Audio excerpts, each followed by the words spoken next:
Commission. I'd like to call the order of the August 9th Planning Commission hearing. My name is George Alcaraz. I'm the Planning Commission Chairman. And before we get started, I'd like to ask our Commissioner Costin to lead us into prayer with Horsley leading us with the pledge. Please stand.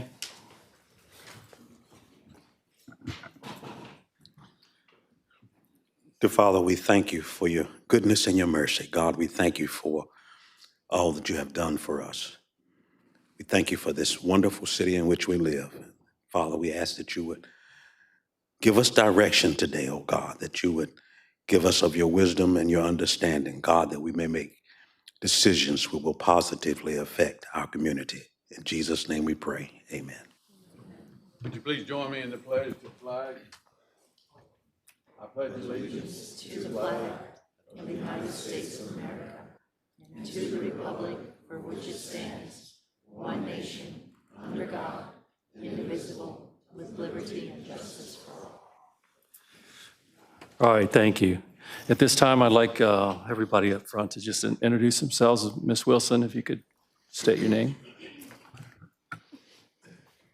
Hi, my name is Kay Wilson. I'm the Deputy City Attorney for Land Use, and I represent the Commission. Hi, my name is Mike Anderson. I'm Commissioner for District 3 in Kempsville. Good afternoon. I'm Michael Clemens. I'm a professor at Old Dominion University, and I represent District 2. How's everybody doing? My name is John Costin. I'm a retired Virginia Beach fire captain, and I represent District 9. I'm Don Horsley. I'm the Vice Chairman of the Commission. I'm a farmer at large. Thank you. I'm George Alcaraz with District 5. Good afternoon. My name is Holly Cuellar, and I represent District 8. Good afternoon. I'm Naomi Astaris. I represent District 1. I live in Kempsville. Good afternoon, Catherine Byler. I'm an attorney with Pinder and Coward and a real estate broker and an adjunct professor at Regent Law School. It's my honor to represent District 4, which is Town Center and related areas. Good afternoon. I'm Brian Plumley. I'm an attorney here in Virginia Beach, and I represent District 6. I'm William Parks. I'm an architect, and I represent District 10. Caitlin Alcock, Planning Administrator for the Planning Department. Clerking to my left, we have Madison Eichels and Claudia Wadziak.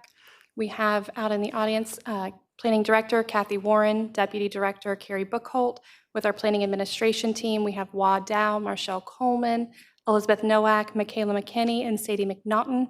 With our Zoning Administration group, we have our Zoning Administrator Hannah Sabo, Deputy Zoning Administrator Brandon Hackney, and Garrick Hannigan. We also have our City Traffic Engineer Rick Lohman here as well.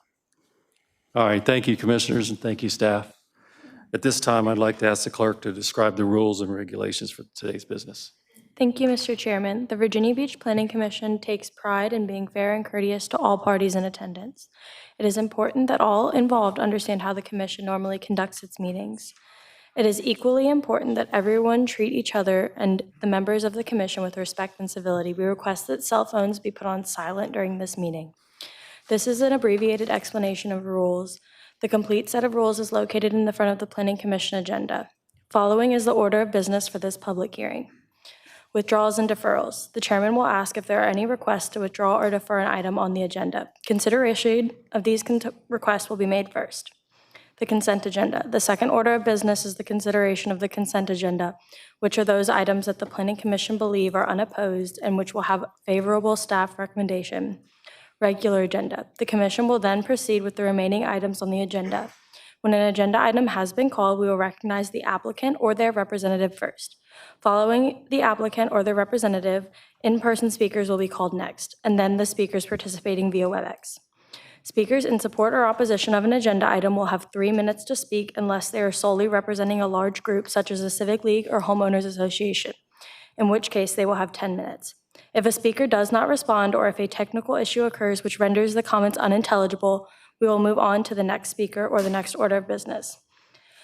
Please note that the actions taken by the Commission today are a form of a recommendation to the Virginia Beach City Council. The final decision to approve or disapprove an application will be made by the City Council. The commission thanks you for your attendance, and we hope that your experience here today leaves you feeling that you have been heard and treated fairly. Thank you. Thank you. All right, then the next order of business for formalities is to ask, is there any agenda items that are requesting withdrawal? We have a withdrawal. Please come forward if you have a withdrawal.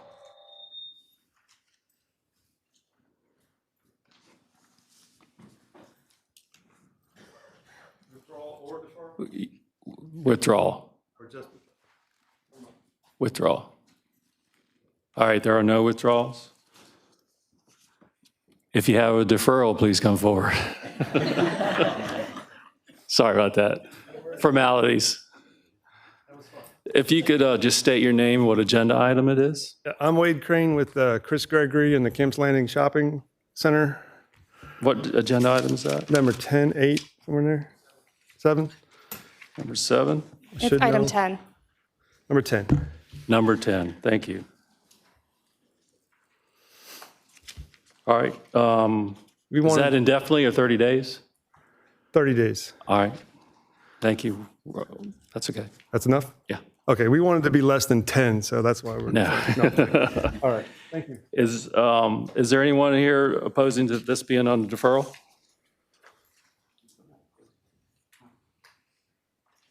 Having none. Next agenda, please come forward. Just state the agenda item in your name.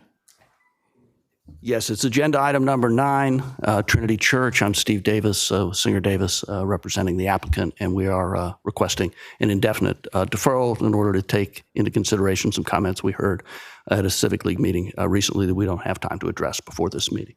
All right, indefinite deferral, thank you. Yes, sir. Any opposition to this agenda item being an indefinite deferral? All right, next agenda. Okay. Yes, The first deferral was, 30 days. no, that was supposed to be heard. That was for Kemp's Landing for the sign. That was the applicant that just asked for a deferral. No, I think he had, the applicant is in the back, it was different. I think he had a different number. Mr. Verdon, I'm going to call you up first, and we'll fix that one. Mr. Chairman, members of the commission, Eddie Burdon, Virginia Beach Attorney representing, I'm going to just use APJ 22001 LLC.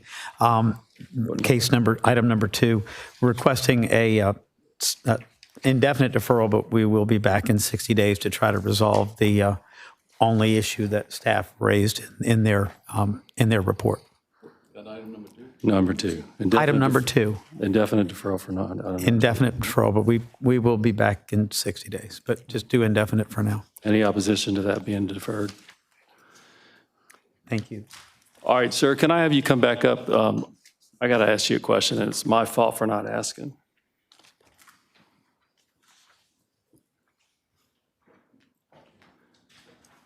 What capacity are you with agenda number 10? I am the owner of the sign company, and Chris Gregory is the one who actually did the work for this project. So are you representing the owner? I'm trying.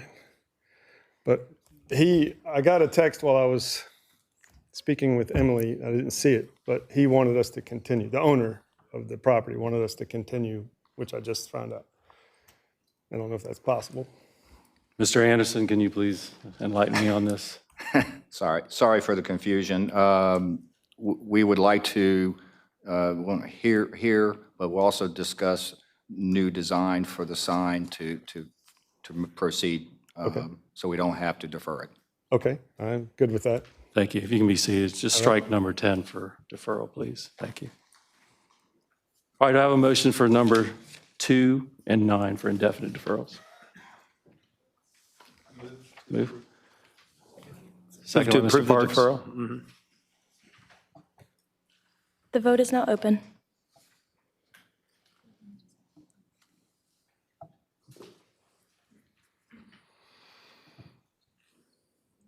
Ms. Byler and Mr. Clemens?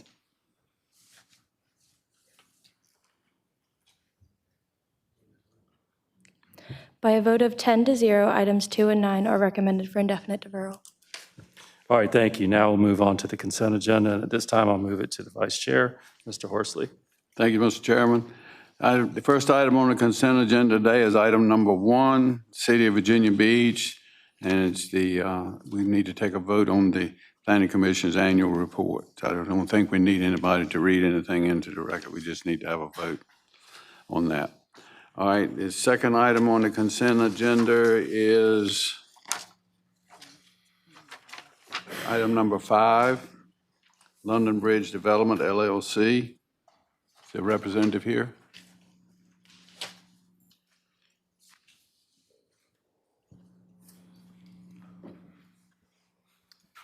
Commissioners, Mr. Horsley, good to see you, sir. Nice seeing you, sir. Are the conditions acceptable? Yes, sir, they are. Thank you, sir. Anybody in opposition to this item? If not, we've asked Mr. Plumley to read it into record. Thank you, Senator. Thank you, Commissioners. Thank you, Mr. Horsley. This item is for approval of a laydown yard at 130 London Bridge Road.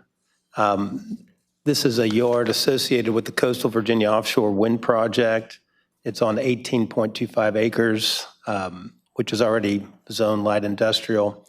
It's currently a zoned office location. This use is temporary. The initial period of approval is 3 years with the ability to amend and add an additional 2 years, 1 year at a time. And there is no opposition, and it appears best to be approved through consent. Thank you, Mr. Plumley. The next item on the consent agenda is item number 7 and 8, SHJ Construction LLC, Atlantic Shores Baptist Church. Is there a representative here? They are virtual. Josh Russell.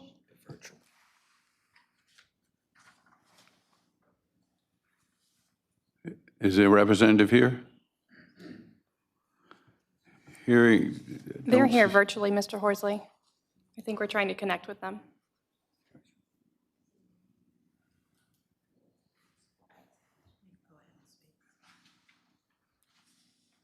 Is there a representative here for Atlantic Shores Baptist Church?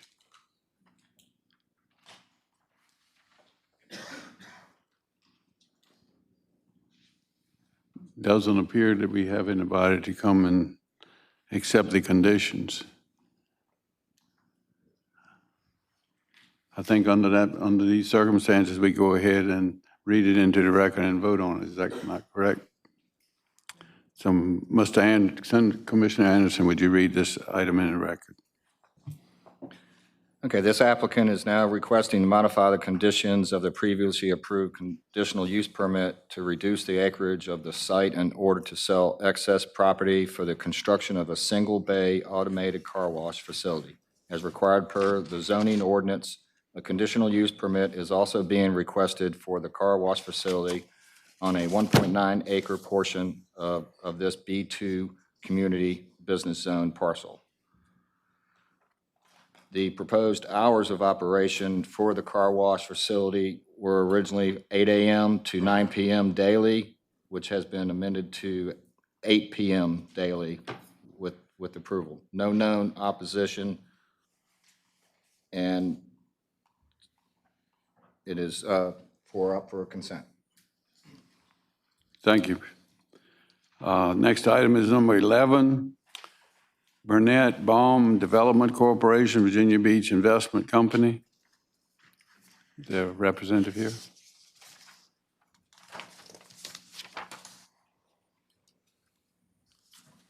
Good afternoon, Bobby Willis, owner-operator of Cool Wave Car Washes. Are the conditions acceptable? Yes, sir. Thank you. Is there any opposition to this application? Seeing none, thank you, sir. Seeing none, we've asked Commissioner Astros if she would read this one. The applicant is requesting a conditional use permit for a car wash facility to develop a single-tunnel automatic car wash on a 1.3 acre property zone B2 Community Business District. The applicant is proposing to construct an approximately 3564 square foot building near the center of the parcel. 3 parking spaces are proposed for the single bay car wash as required in section 228.1 of the zoning ordinance. Additionally, 20 vacuum spaces are also proposed on this site. A dumpster is proposed at the southwest corner of the property with landscaping screening as required by the zoning ordinance. As this has come with no opposition, the Planning Commission has agreed to place this on the consent agenda. Thank you. Next item on consent is item number 13, Speed Gears LLC, Covington Family Trust. Is there a representative here?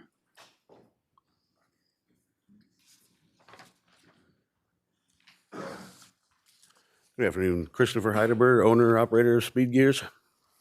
Are the conditions acceptable? Yes, sir. Is any opposition to this application? Seeing none, we've asked Commissioner Byler if she would read this one. Thank you. The applicant is requesting a conditional use permit to operate an automobile repair garage on Dorset Avenue. The 13,386 square foot property is Zone B2 Community Business currently. The applicant is proposing to operate the automobile repair garage within an existing 2,295 square foot building. The applicant intends to perform standard motorcycle maintenance services such as oil change and other motorcycle services. However, no heavy-duty work such as replacing transmissions or engines.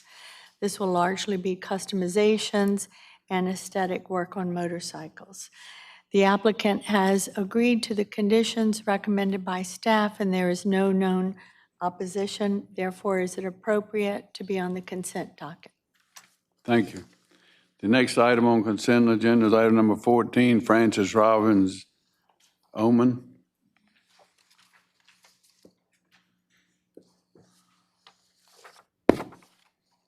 Hello, I'm Frances Robbins Oman, property owner.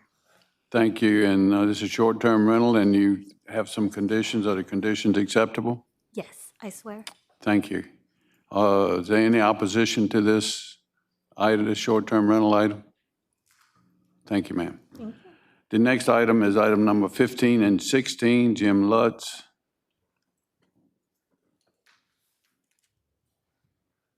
The applicant, Jim Lutz.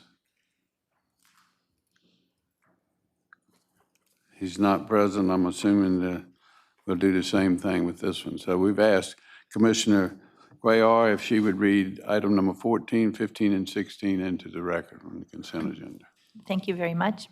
The applicants for agenda item numbers 14, 15, and 16, excuse me, are requesting a conditional use permit for a short-term rental. The properties are located in the Oceanfront Resort District. There is no opposition, and the applicants agree to the conditions. Staff recommends the applications for approval, having met all the requirements, and the Planning Commission recommends the applications for the consent agenda. Thank you.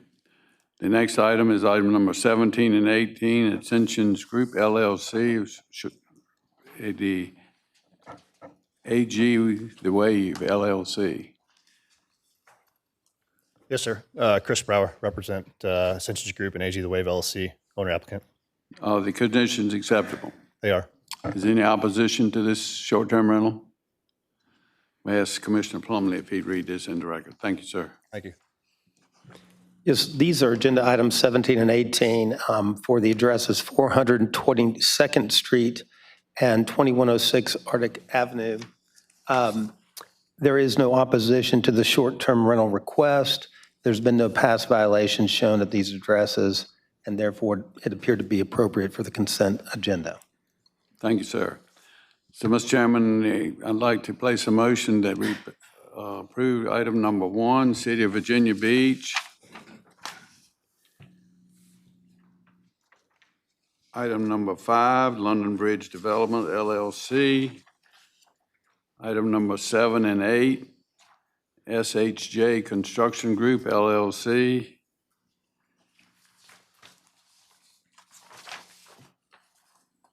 Item number 11, Burnett Baum Development Corporation. Number 13, Speed Gears, LLC. Number 14, 15, 16, 17, and 18, short-term rentals. Thank you, Ms. Horsley. All right, do I have a second on that motion? Second. Second by Ms. Quaylar. The vote is now open.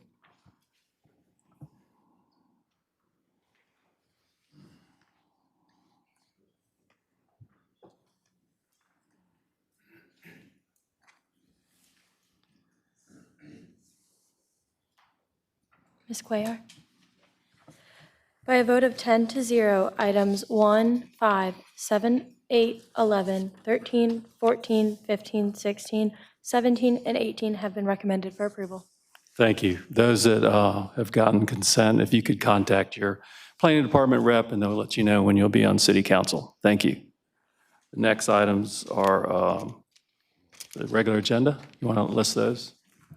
Next item is agenda items 3 and 4, Franklin Johnston Group Management and Development LLC. This is an application for a conditional rezoning of AG1 Agricultural District and AG2 Agricultural District to conditional A18 Apartment District with workforce housing overlay at portions of 2737 Princess Anne Road and eastern adjoining parcel 2520 Alley Nicole Circle in District 2. Thank you. Come forward and state your name. Thank you, Mr. Chairman, Mr. Vice Chairman, members of the commission. For the record, my name is Rob Beeman. I'm a Virginia Beach land use attorney here today on behalf of the applicant, Franklin Johnston Group. Joining me this afternoon is Taylor Franklin, who's one of the principals of Franklin Johnston Group. As Hua mentioned during the informal session this morning, this project would be phase 2 of the Southern Pine development that Franklin Johnston Group built about 10 years ago over behind the Municipal Center, behind the Harris Teeter Shopping Center at the Municipal Center, which has been very popular and very well received. This phase would include 176 units and other upscale indoor and outdoor amenities, including a swimming pool, grilling area, a workout facility, and also a clubhouse and meeting space. One of the most important components of this project is workforce housing, and a significant percentage of the units in this development will be set aside for folks who qualify under the workforce housing provisions of the city code. Rents for these units would be about 25 to 30% less than what market rates would be for other units in the complex. I know there's a large need for workforce housing all over the city, but particularly here near the Municipal Center, which hopefully even folks that work for the city could take advantage of. Now, in the informal, we certainly heard and understood there were some concerns about the height of the buildings, being on Princess Anne Road and being 4 stories. And so we went back and I spoke with my client. We spoke with our architect and engineer, and what we would like to do is modify the application in a couple of ways to address that. First, we would be willing to reduce the building, the residential building along Princess Anne Road from 4 stories to 3 stories. We've already moved that back from about 80 feet off the right-of-way to 130 feet, but we would reduce that down to 3 stories. And then by making modifications to the roof line of the remaining buildings on the site, we can reduce the height of the remaining buildings down to 55 feet each. And just by comparison, the existing Southern Pines buildings are already at 48 feet, so just several feet above those. Additionally, we can add berming. We heard that there was a concern about, just making sure that the front of the site was dressed up as much as possible. We've already increased landscaping, but we can add berming along the front of the site as well. And then finally, while it's not feasible for us to offer workforce housing if all the units or all the buildings are brought down to 3 stories, if allowed to keep the back buildings at 4 stories, we can increase the workforce housing component from 17% up to 30%, so nearly doubling that, which would take the total number of units to 52 units of workforce housing at this site. So with those changes, we certainly appreciate your time and consideration, and our team will stand by for any questions. All right, we'll call you up. Thank you. Let me see if there's any speakers. None? No, sir. No speakers. Okay. Well, commissioners, would you like to discuss, or would you like to ask the applicant some questions? I'll get him back up here. I apologize. I thought maybe we had some speakers. Mr. Beeman, if you would come back. Sorry about that. Yes, sir. Explain the number of workforce housing units. You said 17%? So 17% was the original proffered amount, Mr. Horsley. We would be willing to modify the proffer to increase that to 30%. So 30% of the total of 176 would be workforce housing. 30% of the whole of the Yes, sir. 170? Yes, sir. Whatever it is. Which I believe works out to 52. That's 52? 52 units, yes, sir, I believe. But I believe the proffer reads 17%, so we'd increase that to 30%. How do you get from 17 to 30? We would be willing to increase the number. 17 is the minimum required under the city's zoning ordinance, and we would increase that over the minimum up to 30%. Up to 30%? Yes, sir. And how can you get down from 60 to 55 on your buildings? Right now, the roof we're proposing now has dormers and other features that increase the elevation, and we can modify the look of the roof and the structure of the roof to bring that down by a couple of feet and get it down to about 55 feet. We confirmed that with our architect. And what is the height of your 3-story building? The existing Southern Pine is 48, I believe. 48? Yes, sir.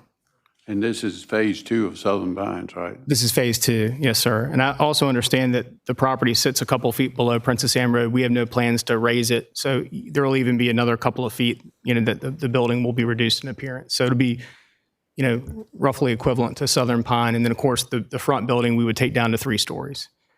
And my understanding is the buildings the front building is 130 feet off the right-of-way. My understanding is the rest of them are a minimum of 220 feet off the right-of-way. So these are well set back into the property. So the Southern Pines, the phase 1, you said those are 48 feet? I believe that's because of the pitch of the roof, yes, sir. Okay. That's a very nice project. Thank you. And this looks like a very nice project too. My main concern is 4 stories, because 3 stories is one thing, but 4 stories is, adding 25%. And I don't think this area is ready for 4-story buildings. I mean, if you were a little bit further north in the city, I think you're fine. But I don't think this area is ready, and I think it sets a precedence. If you can talk me out of that, not setting a precedent, you can give your best shot, but I can't say you can do that right now. But future developments that appear to want to be multifamily, they say, well, you got 4 stories there, why we can't have 4 stories? And I can't see how you can tell these people no when they come if we've granted you to 4 stories, if you understand what I'm saying. I do, yes, sir. The only thing I'll note is I know the comprehensive plan and the ITA plan all call for the clustering of residential uses in close proximity to the municipal center. And this is one of the few properties where multifamily could be developed in such close proximity to the municipal center. So it really does lend itself for compatibility with the comprehensive plan in that regard. Okay, I'll let some other folks talk. Thank you. All right, who else? I got a question. Yeah, Mr. Costa. Could you give me the price on the proposed rents? Sure. The proposed rents, my understanding, of course, these are subject to market forces, depending on what the market is at any given time.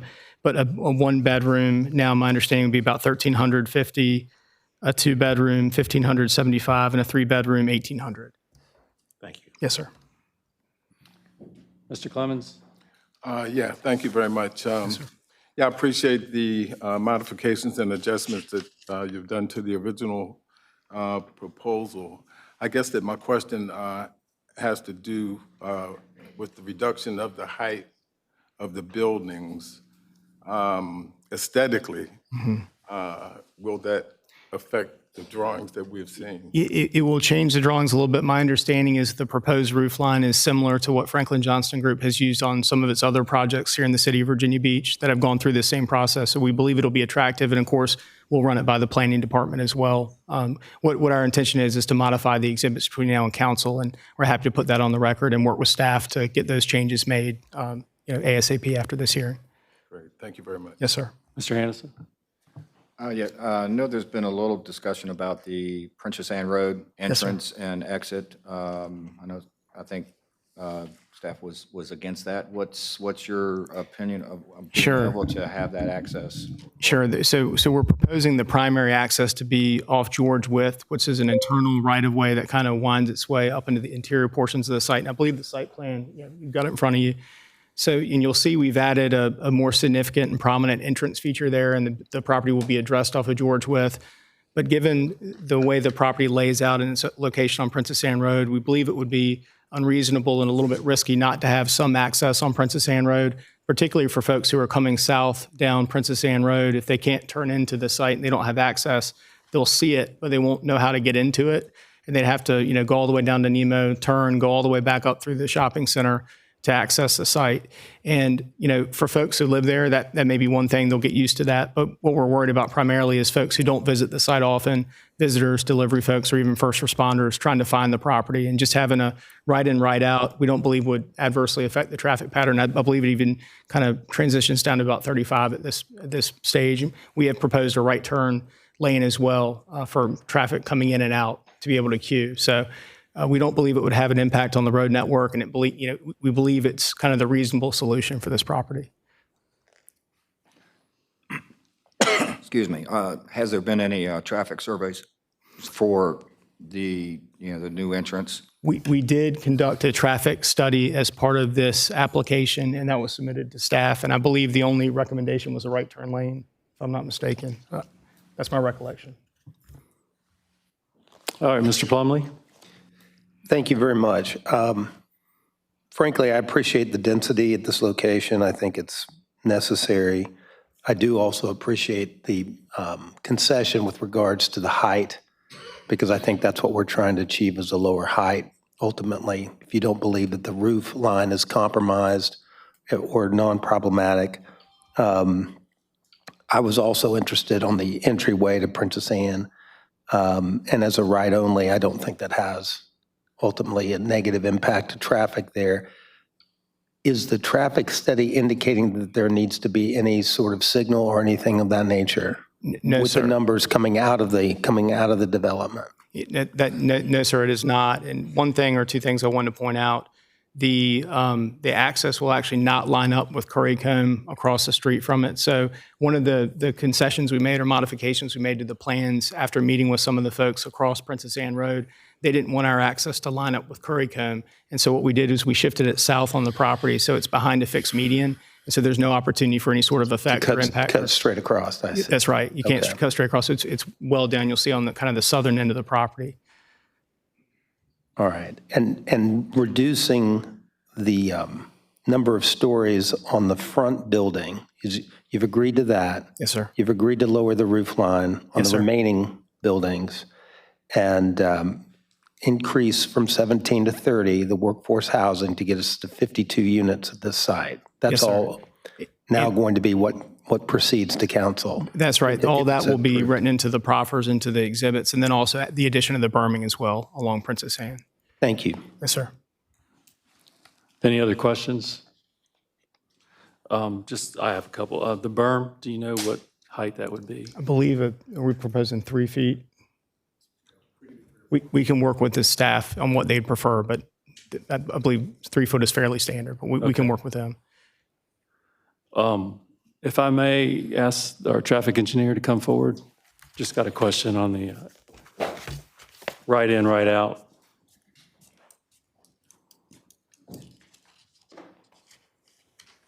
Rick, I know you had some concerns about it. I just was going to ask on the right in only, would that be workable?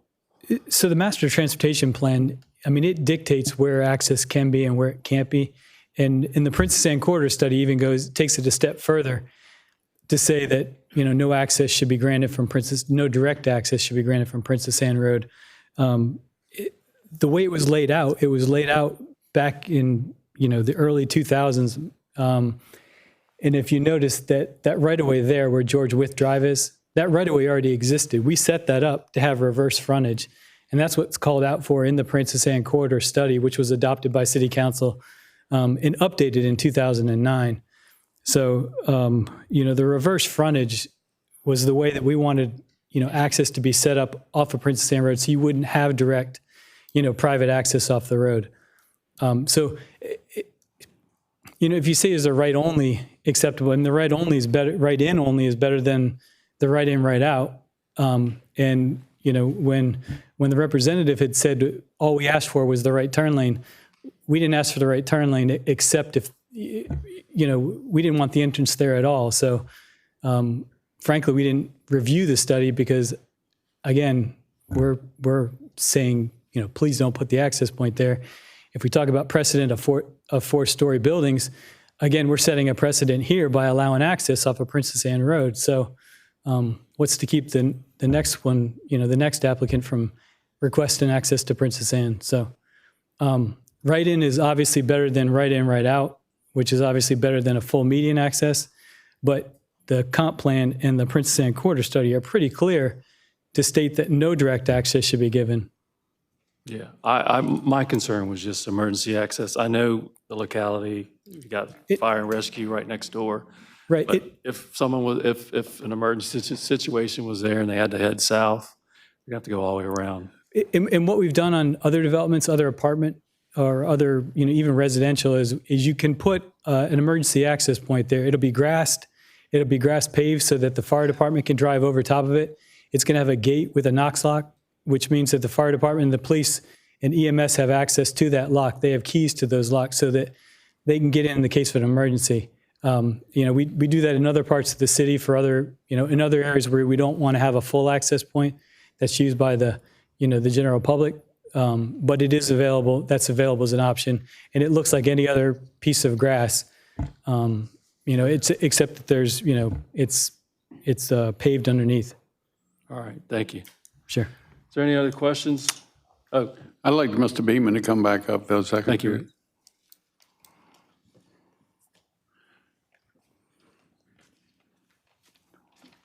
Lowering the one structure from 4 stories to 3, how many units did you lose? There are 8 units on the 4th floor of that building. We don't intend to lose units because there's only 8 of those. By changing the unit count on the other buildings, or unit mix, I'm sorry, and by making some modifications to the footprint of the buildings, we believe we can pick up those 8 in other places on the property, if that makes sense. So the density would remain the same. You can't change these other buildings and put those units somewhere else also to bring it down? Yeah. To answer your question, Mr. Horsley, if we were to take all the buildings down to 3 stories, I believe it would be 44 units I think we would lose.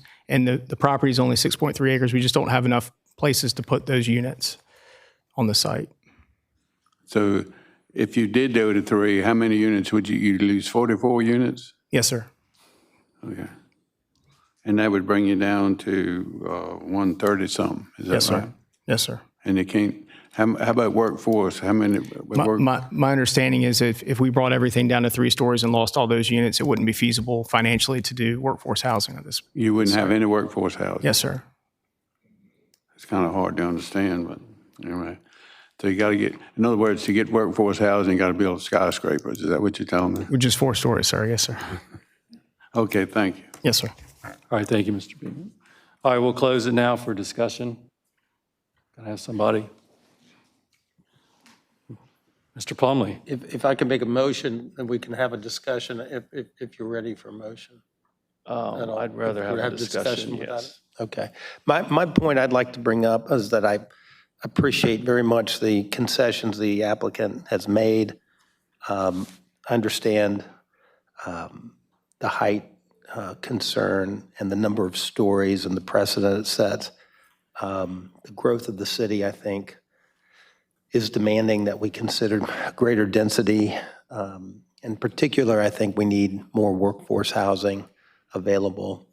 I do very much appreciate the increase from 17% to 30% in the number of workforce housing, and that is going to dig into the ultimate profitability of this location. But I really do, I would move to approve this for the reasons I've just said. All right, Mr. Parks. Yeah, I would just second what Mr. Plumley was just saying. I think the concessions were exactly what we were looking for. I do get the precedent, but I think they're willing to work with us. So I agree with Mr. Plumley. All right, thank you. Over here, Mr. Horsley, your light's on. Sure. Y'all have already heard my concern, and I still voice that same concern because, we've got a very special place here at this courthouse, and it's a beautiful place. I think it's probably the most beautiful municipal facility in the Commonwealth of Virginia. I haven't seen all of them, but I've seen a few of them. And, I just think that when we start allowing buildings to go taller than what we're accustomed to having, you take a little bit away from what you've built for years. And I know it's not as tall as these buildings, but these buildings are are public buildings, and they should be taller buildings. I just cannot support the 4 stories at this point. I mean, I appreciate the efforts to bring down the height and whatever, but I think it adds density there that probably is not really coming to what we need to have this close to the municipal center. I appreciate that the workforce housing deal. It's just hard for me to understand why you can't have workforce housing in 3-story situations either, I guess, but I guess it's a dollar and cents issue for all of that. So at this point, I cannot support the application, even though I like the application. If you drop everything to 3 stories, you get my vote hands down, but I can't support it that way because of the precedents that it's going to set. Thank you. Thank you, Ms. Horsley. Mr. Clemens. Thank you. I would like to just say that I do appreciate the modifications that have been offered. I think that the city of Virginia Beach is in great need of a project such as this. I agree with Commissioner Horsley regarding the 17% minimum, if you will, in terms of workforce housing. I would like to look into that a bit further for explanation. But all in all, I think that this project will serve our city well. Thank you. Ms. Byler. I also will echo that I appreciate the need, and I very much appreciate the increase of 30% of workforce housing. I'm a little discouraged that I don't hear more agreement from the developer regarding the Princess Anne Road access, 1.7 cars per apartment. That's well over 200 cars. Think of rush hour coming in and going out. I've heard the city engineer or the traffic engineer address the issues of no more access on Princess Anne Road. So wonder why an emergency-only access isn't acceptable. And I come to the conclusion that it's because they believe it's really going to be used. And if it's really going to be used, that's an issue on Princess Anne Road. So that's my concern. But otherwise, I'm okay with the reduction in the first building to 3 stories and the others remaining 4. And hopefully, because it's here at the housing cluster of the municipal center, it won't be setting the precedent that my fellow commissioner concerns. Thank you. I'll say my little spiel. I'm an advocate for workforce housing, and I do appreciate the modifications from 17 to 30%. Thank you. That's really nice of you to do that. I understand now about the Prince Anne Road, but having said that, I'm probably going to support this. And if there's no other comments, I think we have a motion on the table from Mr. Plumlee. Yeah, I'd like to make a motion to recommend the project put forth with this application with the modifications presented by the representative for the applicant. First, that there's an increase in workforce housing from 17% to 30%. Second, that there's a reduction in the number of stories on the Princess Anne Road building from 4 to 3. Third, that the remaining buildings will be reduced in height at the roof line to, I believe the number was 55. I'm not worried about that exact number, but I think that's what was said. And that the entryway to Princess Anne Road will be right in, right out only as presented. I would encourage the applicant to work more with traffic, but I'm not going to make that a condition of this motion. And I think those were the only modifications that I can recall made to the application, so I'm otherwise moving to approve. Just add the berm. All right, I got a motion by Mr. Plumlee. Second. Second by Mr. Parks. The vote is now open.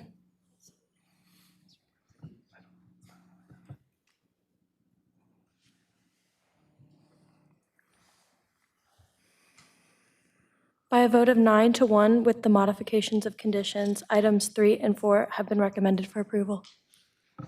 All right, thank you. Next item.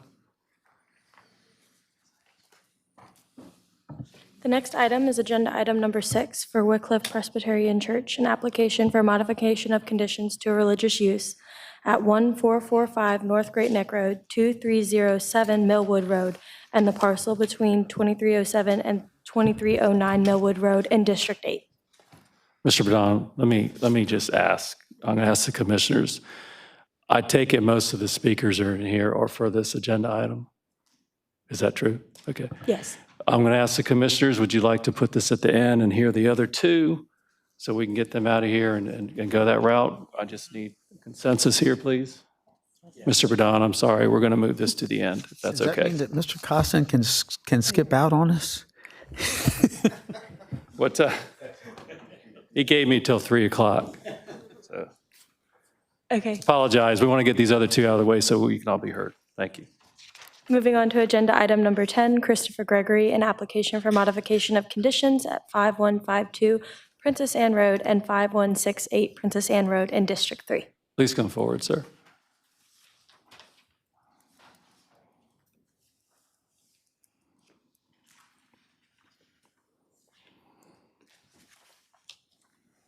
If you could just state your name for the record again and go ahead and state your case. Okay.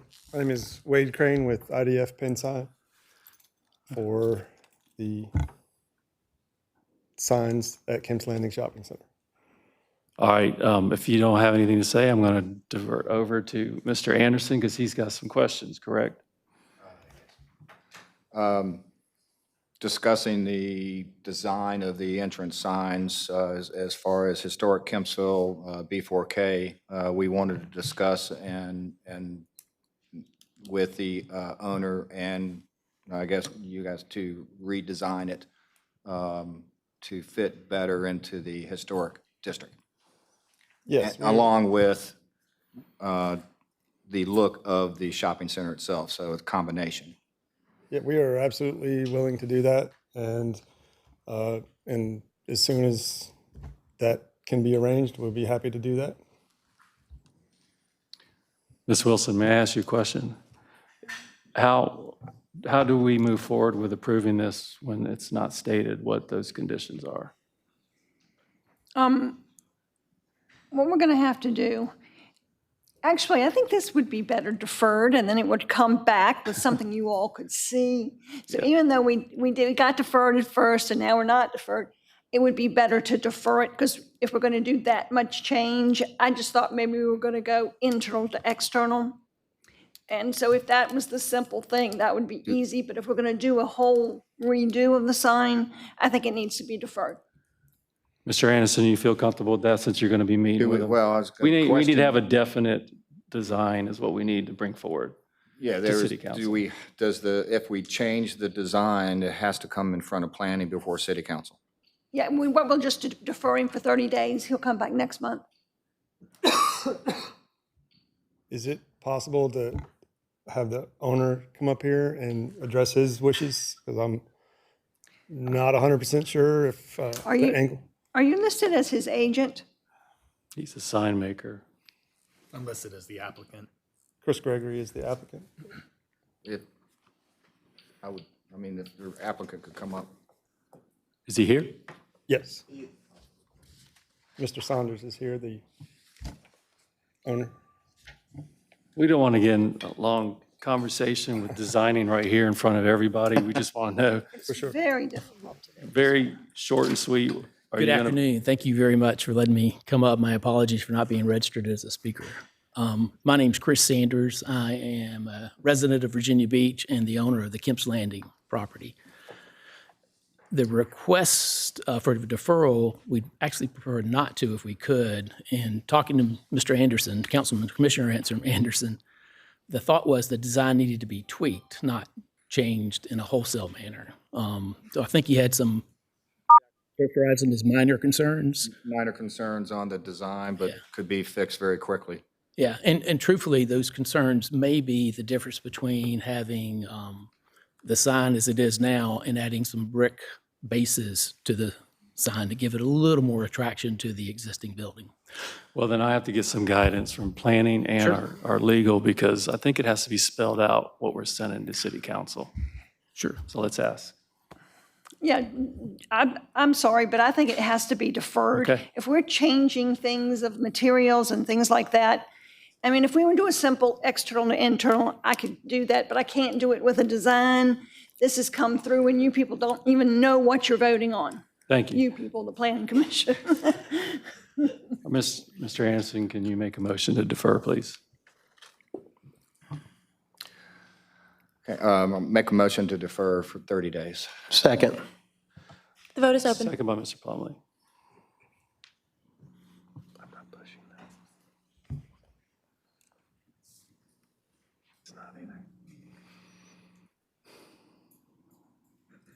Oh, is it not popping up for you guys?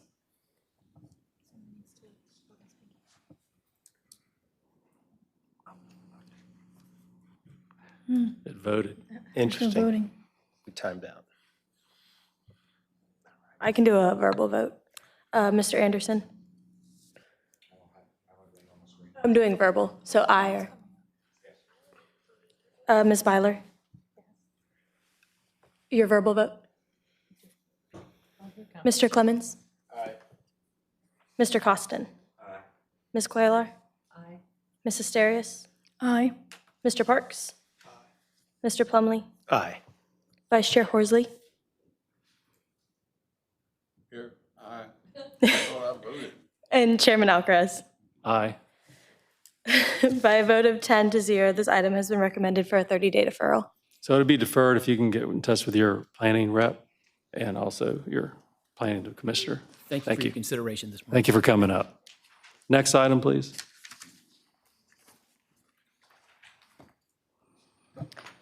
Agenda item 12 is Kids Adventure, an application for a conditional use permit for a family daycare home at 5408 Larissa Court in District 1.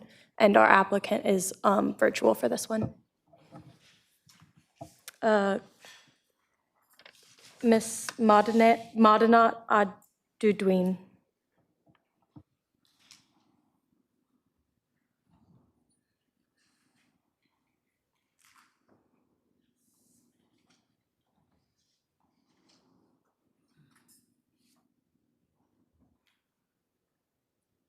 Can you hear us?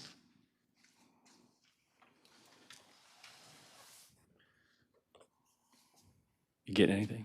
No.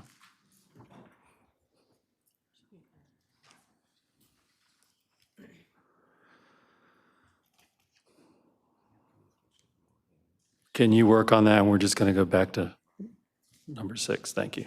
All right, we're going to go back to agenda item 6. Thank you. Agenda item number 6 is for Wycliffe Presbyterian Church. It's an application for modification of conditions for religious use at 1445 Great Neck Road, 2307 Millwood Road, and the parcel between 2307 and 2309 Millwood Road in District 8. Thank you for waiting. Oh, not a problem, Mr. Chairman.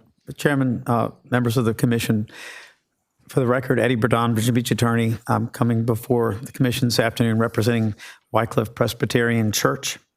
I want to start by saying this is not a request for a zoning change. It is a request to remove from a use permit granted 57 years ago a 3.88 acre parcel, which is not and has not been used for a religious use, leaving the church and its facilities, buildings, parking, access, etc., on 4.1 acres, the southern parcel containing 4.1 acres of land of their over 8 acre combination of parcels. As your professional staff has reported to you, Wycliffe Presbyterian applied for and was approved for the use permit in August of 1966, 3 years after the city of Virginia Beach was formed. And given that they owned 3 contiguous parcels at that time, containing approximately 8.25 acres at that time, they included all 3 parcels in their use permit request in 1966. At that time, the properties were zoned R3 or R4 residential, and they are now zoned R10 residential, all of the property the church owns, just like the properties which abut the northern portion of their property that are also zoned R10 and developed with houses under that zoning district. The original 1966 use permit approval did not did not contain any condition which restricted or applied any development conditions, landscaping, etc., or restrictions of any kind applicable to the two northernmost of the three properties that were included in the application. The years later, as staff has reported, the church obtained modifications to their use permit or amendments to their use permit as described in the report. Again, no limitations nor conditions were imposed on the use of the northern properties owned by the church that are the subject of this request, that they simply be deleted from the use permit. I will note and correct slightly what Ms. Coleman told you all this morning regarding a 1973 acquisition by the city of Virginia Beach from the church of a portion of the northern property along Millwood Road for a pump station. The city acquired that property from the church. The city did not require the church to modify its use permit. That has never occurred. And then later, after having acquired it, as required at the time, the city applied for a conditional use permit to put a pump station on the site that they had acquired from the church. And that's no longer a requirement, but that's how that sequence occurred. There was no modification required of the church in order for that to take place. There is a building on the northern parcel, which we're asking to be removed from the use permit. That building has, for up until 2 or 3 years ago, been used for about a quarter of a century as and occupied by the Virginia Beach Health Department's infant STEM program, which the church essentially gave them the right, no rent, no reimbursement of costs, et cetera, the right to use that property, $1 a year lease. The building, which back in the 90s was kind of upgraded a little bit by a bunch of volunteers, as I understand it, including members of the church. The building has deteriorated in its condition because the church can't afford to maintain it. They weren't getting any rent. The city agency didn't maintain it. And the church went to the city 2-3 years ago and asked if the city, one, would assist in renovating that building on residential property used for an office use, or two, agree to pay rent and maintain the property if the church invested money to fix up the building, or three, if the city would buy the property. The city declined all three opportunities. The church then asked the city, went to the planning department, asked the city if the church could rezone that northern property that they're not using for the church to office and allow it to be sold for a medical office or some other use similar to what has occurred on the property for decades. Again, they were told no by the planning department because the comp plan clearly says that they don't want the commercial node that is there near Mill Dam, between Mill Dam and Colonial on Great Neck, to be expanded northward into the further than it already is. And that's a valid. I'm not saying this to criticize that, but that is what the church again was told. This 3.9 acres is clearly excess property owned by the church. It has not been used for religious purpose. The church's religious use is confined. Is there a feedback going on here? Is confined to 4.1 acres on the southern parcel of the property, which exceeds the antiquated 3-acre minimum parcel size for a church as contained in our zoning ordinance for 50 plus years. That's, and I would say that it's clearly true that far, far less than half of the churches in Virginia Beach actually have 3 acres of land. As the church has advised its neighbors, unfortunately, like a lot of churches with aging parishioners, they've lost a lot of parishioners, and especially those families that were sustaining members of the church. Costs are, gone up for everything. We all know that. And frankly, the church cannot continue to afford to maintain all this extra land, nor to rehab or demo this building that's been used as an office, which zoning actually doesn't allow, and their grounds. It's clearly excess. The church simply asked to be able to sell the excess 3.8 acres, retaining the 4.1 acres they are and have used for a religious use since 1967, 68. I'm sure you're going to hear from the folks that are here today, who many are very well-intended, that they don't want to see a pond that is located on this excess part of the church's property to be filled. This application has nothing whatsoever to do with the regulatory process of seeking approval to fill this pond. The church is not proposing to fill the pond. Repeat, the church is not proposing to fill the pond. However, it is important to understand that if the church desired to fill the pond, they could go through the same regulatory process that a buyer of this parcel will have to go through and obtain or seek to obtain. They may not obtain it, and the purchaser of this property may not obtain it, but they can seek to obtain approval to fill this pond on their property if they wish to do so. And it would not involve this commission at all. At all. The church isn't pursuing that. A buyer that's under contract will pursue that, and any buyer, I believe, will pursue it. The folks that are here in opposition, for the most part, they have every right, and we told them this at the community meeting, to participate in that process. The church isn't going to be in that process, but there's a regulatory process that involves the city development services, development services and public works, the state DEQ, and the Army Corps of Engineers. And they're welcome to participate in that process. But that is not a process that this planning commission has anything to do with. You wouldn't hear it if the church was pursuing it, which they could pursue, and you won't hear it if the buyer of this property pursues it. But that doesn't mean it's going to be approved. But that is, again, not what this is about.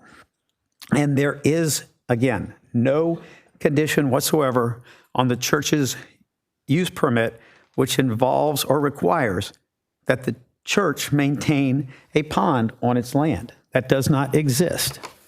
And if it did, then and only then would it be before the purview of the Planning Commission. Excuse me. So just understand, this is not an application to fill the pond. And as such, an application would not come before the Planning Commission. It is frankly an unusual process that brings us here today.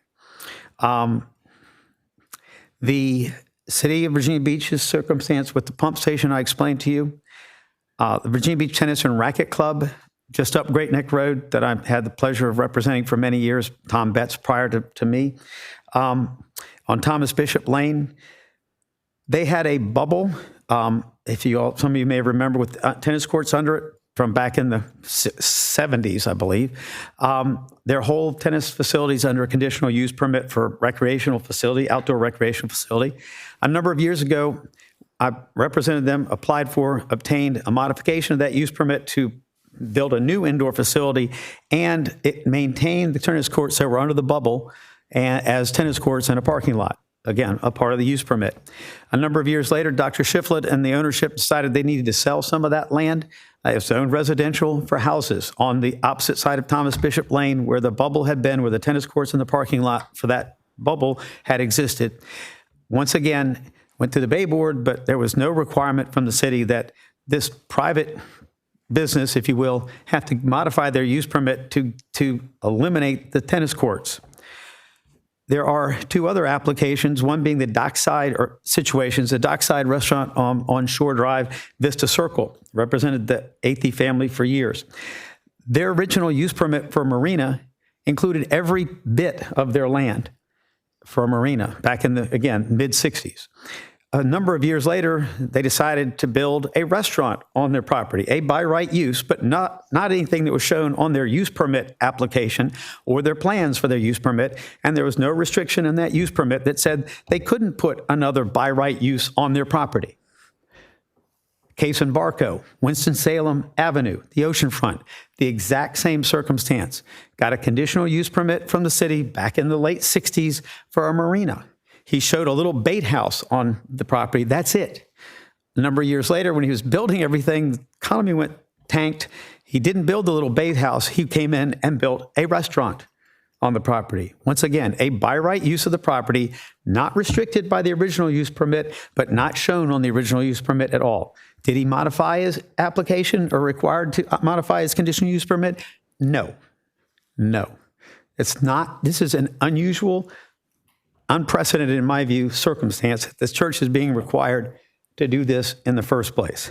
The opposition, as I've said, is either they don't want the pond to be filled, which, as I've said, the church could pursue approval of and doesn't come before this body, and no condition restricts them from doing that. There isn't one. If there had been a condition said, we want you to maintain a pond on the property, or we want you to maintain all this landscaping here or there, then we'd be here. But there's no condition on the property that we're seeking to take out of the use permit, and it's not being and has not for decades been used for any religious purpose whatsoever. So again, no one's here, as far as the church is concerned, to take a shot at the opposition. We had a nice meeting with the folks that came. Most of them were very cordial and very nice. A couple of them tried to tell me that the church couldn't even close the church and sell the whole property without getting Planning Commission and City Council to modify their use permit. I politely said that was not accurate, but was told I was lying to them. They either that or they don't want houses built on the lots that could be created and will be created on this property. How many? We don't know. It's no more than 12. It might be 5 or 6. Depends on whether those agencies I've spoken about agreed to allow the pond to be replaced with another type of BMP for that development. So any development of the 3.88 acres zoned R10 would not come before you, and a rezoning would. But at this point, there's no. What the indication is that they are not going to seek a rezoning of the property, but if they did, or if they wanted to seek a subdivision variance of some type, they would come before this body. But their recourse is to all the departments and Corps of Engineers and DEQ that I've cited. So the church has done its outreach. The church has met with the neighbors, explained their predicament, explained their circumstances, and this is, again, just the church is not going to be able to survive maintaining this large piece of property, and they got a liability with this building that's in bad shape that the city's used, but no one's maintained, and that's where we are. Be happy to answer any questions. Thank you. We're going to go ahead and start with the speakers, and then we'll call you up for rebuttal. Madam Clerk, did you describe the time limits? Yeah, Is the as a lights reminder, not- it's 10 minutes for HOA presidents and. Are the lights working? Huh? Are the lights working? The lights, are they working? Yes, they're Okay, working. Thank you. 10 minutes for if you're representing an HOA, and then 3 minutes for everybody else. We're going to start with Ryan Sully, followed by Michelle Conti.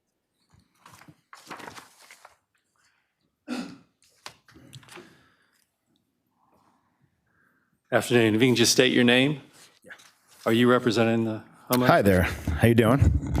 My name is Ryan Sully. I am representing the Great Neck Lakes Association,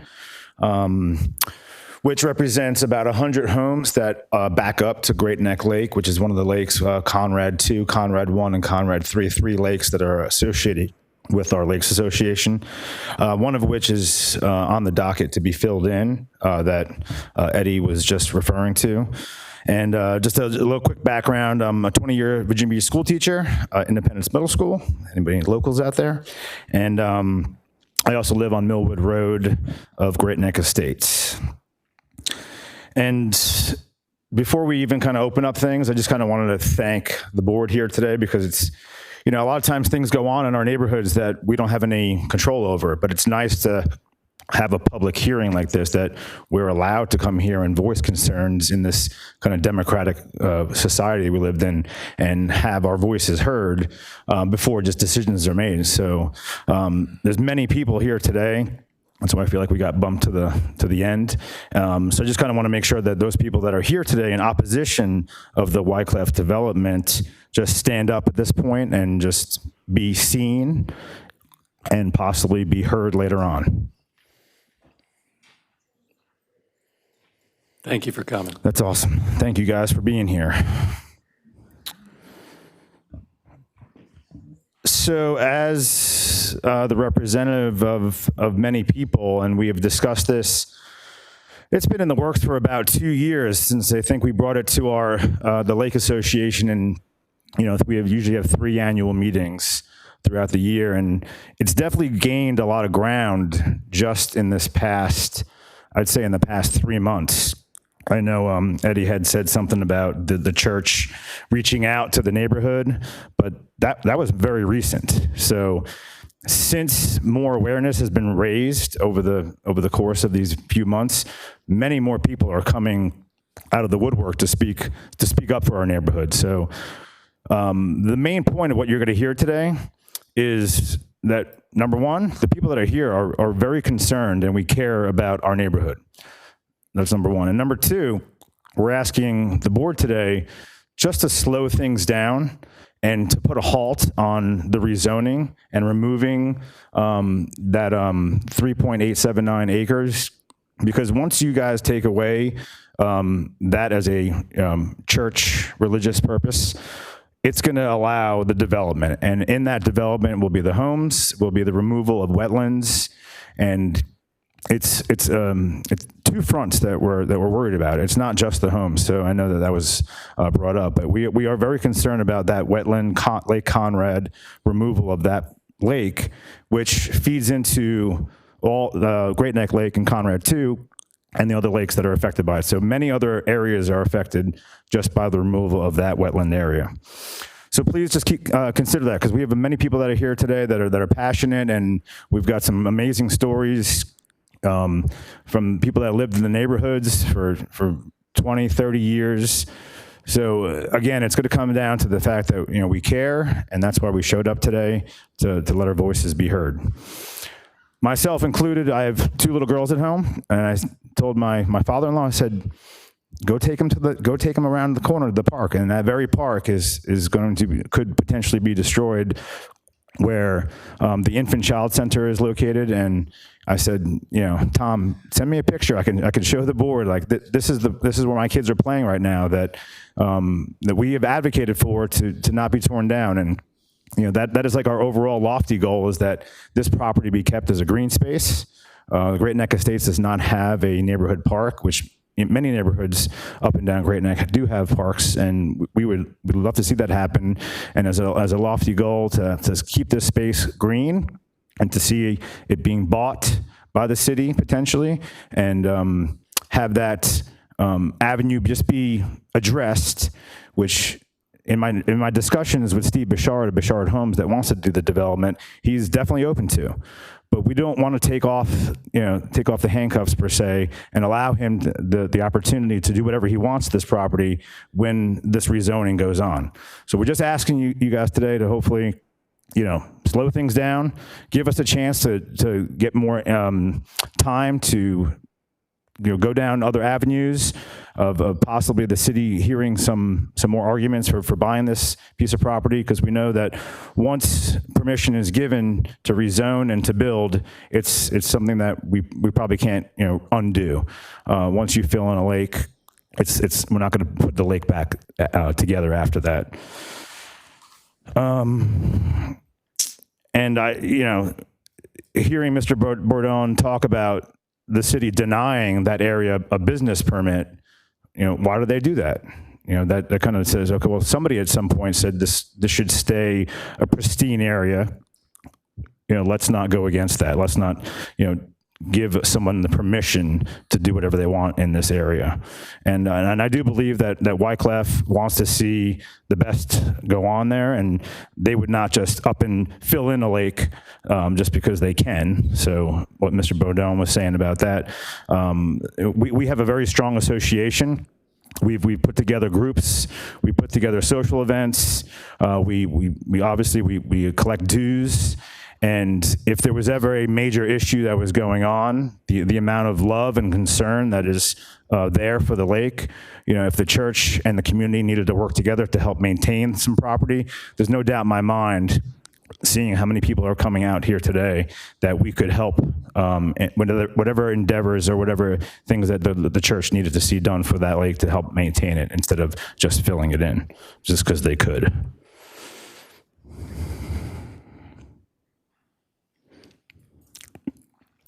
And back when Bichard, myself, some other board members, and Wycliffe had discussed possible solutions to selling the property, one solution was that they were going to put in a filtration system, which to us sounded like a good compromise. All right, we're going to build these homes. We're going to take away this lake, this retention lake, which does prevent flooding and does help filter the water. They said, hey, but we'll take care of you guys. We'll help you put in this filtration system. And when we went back to the city to confirm this, because obviously we're going to do our homework and double check, the city didn't know anything about that. So now here we were stuck kind of misled, where we were not going to give our consent to these homes and this whole process without reassurance that the other lakes were going to be taken care of. So that kind of left a bad taste in GNLA's, the Lake Association's mouth, that we don't know what's going to happen once this property gets sold. And now that we've been given some false information, again, we're taking a step back in this whole process, that we want things slowed down. We want things to be reconsidered. We want other alternatives to be explored before this property is just kind of designated as residential, and whatever Bichard wants to do is going to be get done. So that is our plea. What you're going to hear about many stories today from very concerned neighbors. So please keep that in mind, that we are trying to slow this process and stop this process, so that we all have time to preserve a wetland lake park area. Thank you. Thank you, Mr. Sully. Next speaker.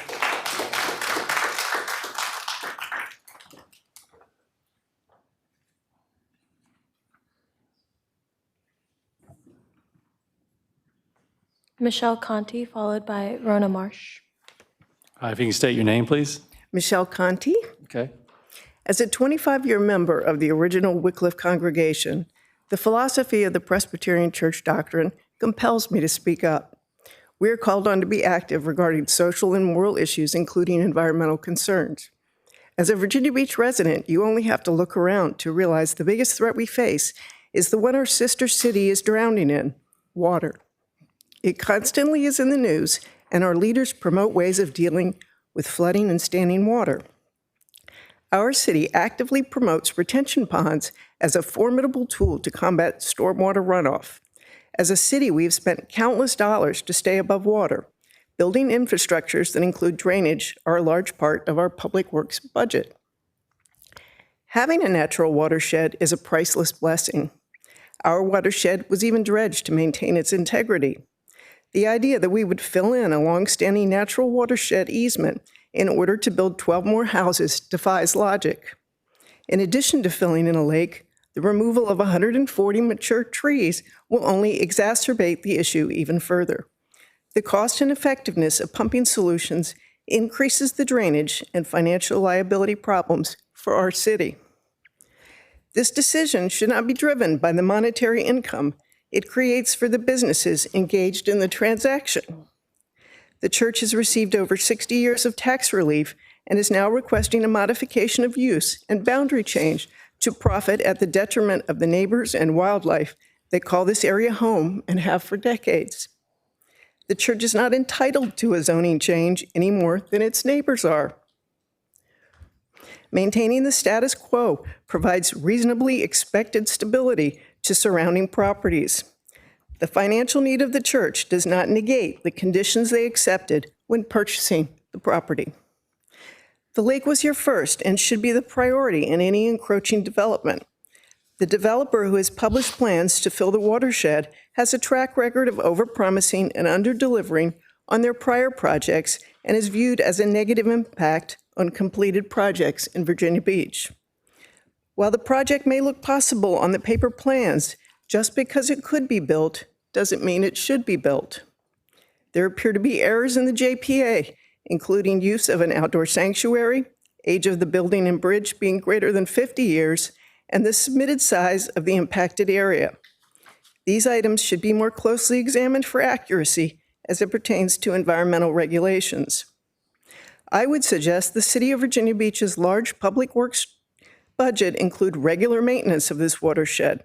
The church could donate or sell the wetland portion of the property to its financial benefit and realize a goal while relieving itself of any ongoing burdens it may bear.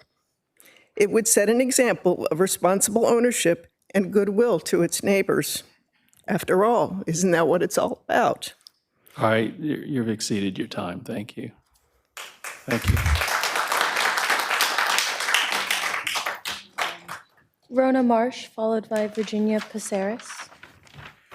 Good afternoon, Commissioners. I am Ronna Marsh, and I would like us to start calling it Lake Conrad II because it is recognized in the National Wetlands Inventory. You all got an email from me at about 8:30 this morning because I don't have the luxury of being able to use the visual boards here. But I am concerned that we are not calling it Lake Conrad II because it is part of what is followed for the MS4 DEQ permit that the city has to have for stormwater. You all should have this in your emails from me. This is a pond, and it is identified as Lake Conrad II. This was an inspection that was done by VB Gov staffer, Mr. Barnes. John Barnes reviewed the lake, went out to it, and he checked it out. And then it's reported on back to DEQ as part of our MS4 permit for stormwater. This is not just about building homes on a lake. This is about destroying an asset that is our city's. We citizens have paid for this lake for years. We have an easement in this lake, and that easement runs right through the middle of it. Before the current owner owned it, I believe. And so what you're talking about doing is giving up an asset of the city. I pay for this with my taxes, as does everyone in this room. Even though it's on that land there, it is in the storm water management of the city. And we had a bond referendum for $567 million that I spoke in favor of because I've been an active member of Stop the Flooding Now. And I encourage people to vote for that.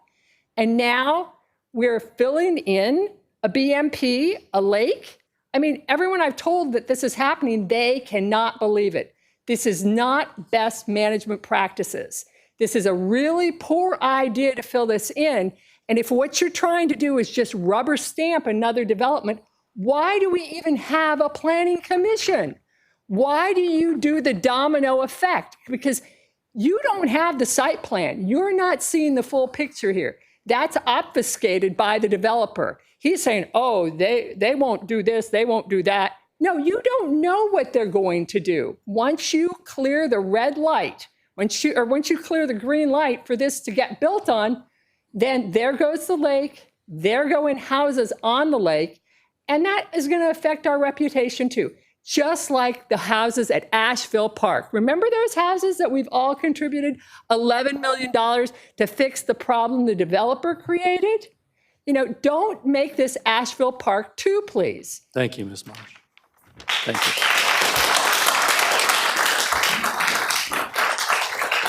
you. Next speaker.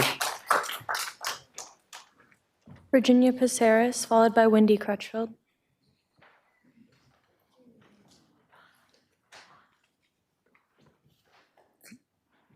Hi, can you just state your name in the mic for the record, please? Yep. Virginia Paceris. Okay. Hi, I have lived in Great Neck Estates since 1974 when my father and I moved in. So that's almost 50 years, okay, give or take. And I've used Redbridge on and off for that whole time. It is a wonderful, beautiful parcel of land. And that map over there doesn't give it justice because there's no water on it. And there happens to be wetlands there, okay? And I think it's more than an acre. But let me get to the point. So, that wetland area serves as our watershed for not just our neighborhood, all of Great Neck Road area. The Reserve, Great Neck Manor, the shopping center area. It is a natural watershed for flooding.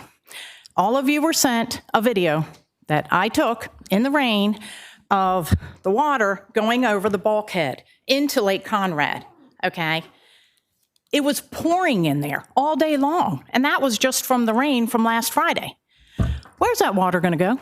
Can I ask you? Where, if you're gonna fill in water, okay, the water, the wetlands area, put houses on it, and it's 12 houses. The plans have already been made. The houses have already been shown. We have the plans with us. So whatever their lawyer said, it's not true, just to let you know.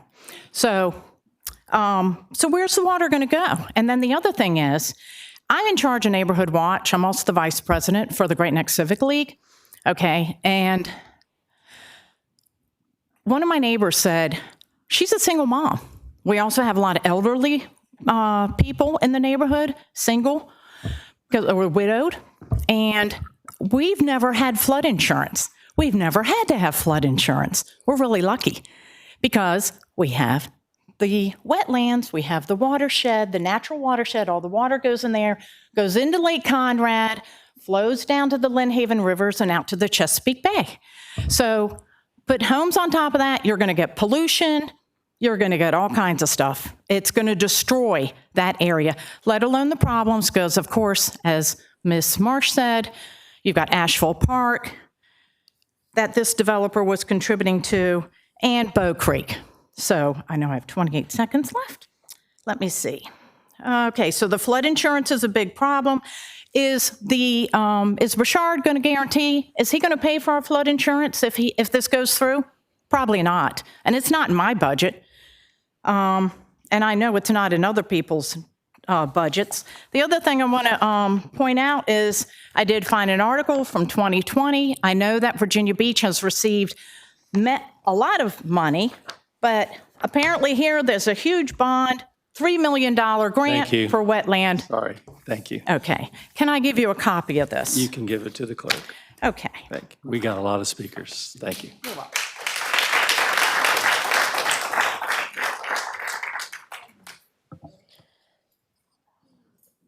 Martha Thurdeau. Oh, Is there a Wendy? Wendy. Sorry, yeah, Wendy. Wendy Crutchfield, followed by Martha Thurdeau. State your name, please. Hi, I'm Wendy Crutchfield, and I'm a property owner, 1971, member of the Civic League and the Great Neck Lakes Association. I emailed a very detailed letter already, and I appreciate the time you may have taken to read through the facts presented. I want to concentrate my comments today on the existing use of the property and the precedent the city has set for protecting our runoff sites.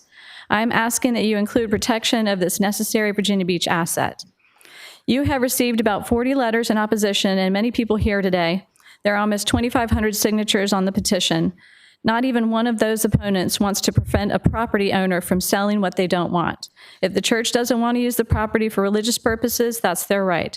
The fact, however, is that today, as of the moment of this hearing, the church is still using the property for religious purposes. Just look at the sign on the property that says, "Summer Sermon Series continues at 10 a.m." The larger question is if residential housing should be restored as the use of the property and any proffers that you might apply to that modification. The current R10 was established for large tracts of land before the church ever bought the land on this application. When they requested the conditional use permit, the city granted it because it had the support of the community. At that time, it was a benefit to the residents of the new neighborhood of Great Neck Estates. It was also a benefit to the city, who had an existing stormwater drainage easement through the land and into Great Neck Lakes. When Great Neck Estates was developed in the 50s, the city required the developer to grant them ownership of the canal for stormwater drainage while they maintained an easement through the Wycliffe property, which at the time was used as hunting fishing grounds. The precedent was established then that the city required the developer to grant ownership for the stormwater drainage facility in the city, just like they did for Great Neck Estates. Further, precedent was reestablished in 1991 when a property owner in Chicks Beach applied to fill in a runoff lake to build homes. The city filed for condemnation of the lake and paid the seller fair market value. You can ask our city attorney, Stiles. That property, Pleasure House Lake, is right now part of the flood protection program improvements to Lake Bradford and Chubb Lake. It is vital to the stormwater operations in Virginia Beach. Lake Conrad should not be filled in for the same reason that Pleasure House Lake was purchased by the city. It is an integral part of our runoff operating system that flows into the river and the bay. Finally, the bridge called Red Bridge by the community connects two streets in the neighborhood, Millwood and Poplar Point. It has been used by the public openly and consistently for 7 decades to not only travel to church, but to deliver newspapers, to visit arcades and now swimming facilities, to patronize nearby restaurants and to swing children, to learn how to ride bikes and have a solitary moment with God in the outdoor sanctuary and with nature. We ask that it not be replaced with a few incompatible houses. The development criteria for that was applied in 1950, defended in 1991, and promised to the citizens of Virginia Beach in the flood referendum should be applied today, which would be to grant the lake to the city and to preserve a buffer zone off Great Neck Road. Thank you for your service and your careful consideration of this recommendation. Thank you. Thank you.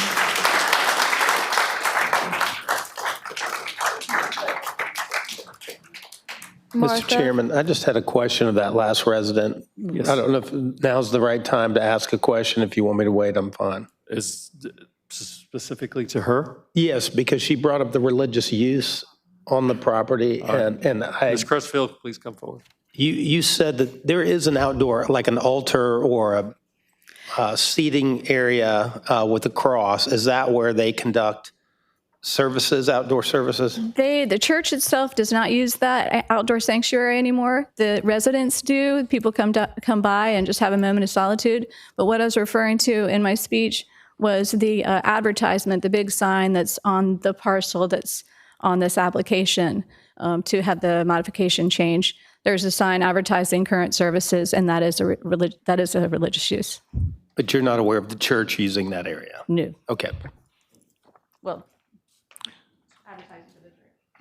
All right, thank you. Next speaker. Martha, followed by Lisa Smith.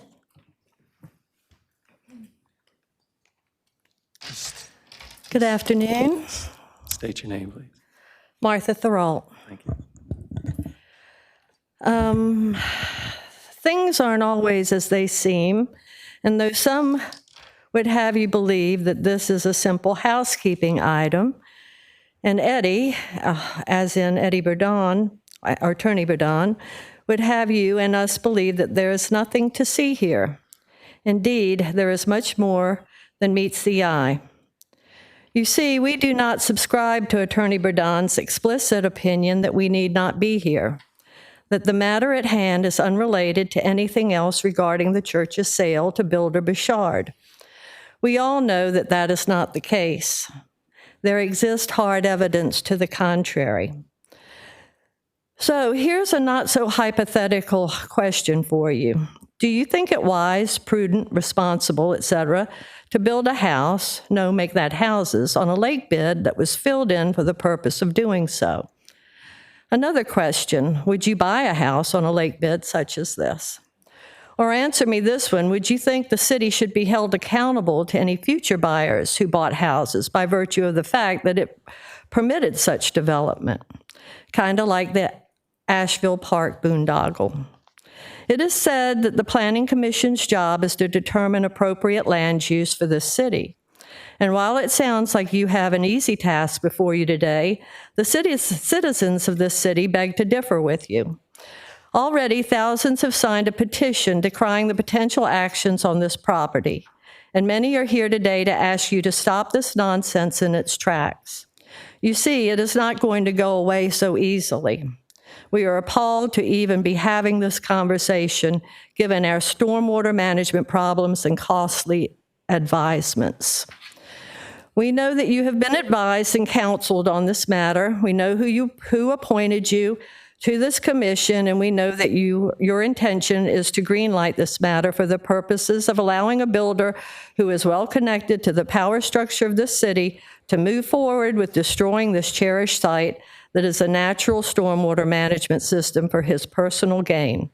We don't think it wise to allow this to happen. The question here today goes far beyond changing the designation of the use of this property. You know that your approval of this item at today's hearing will greenlight the project. You know that by approving it, you will be dumping it on council's desk to those public servants to tell us, go away, there's nothing we can do. Integrity matters in all things. Do the right thing here, folks. You have the knowledge, you have the power. Otherwise, you will go down the history books as being complicit puppets of the City of Virginia Beach political system circa 2023. Thank you. Thank you.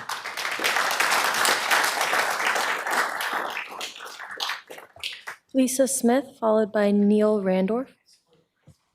Thank you very much for allowing us to share our opinions and our concerns. I'm Lisa Smith, a homeowner in Virginia Beach and Laurel Cove. Laurel Cove is the neighborhood right next to Great Neck Estates. We also are on bodies of water, part of Great Neck Lake.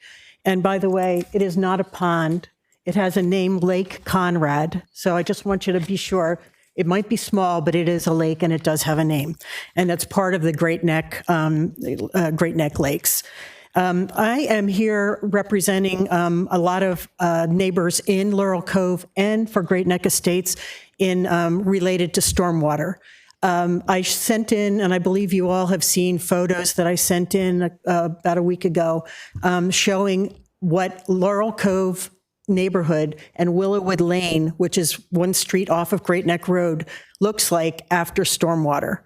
That is what could happen and probably would happen in Great Neck Estates, and I'm sure they've had stormwater issues.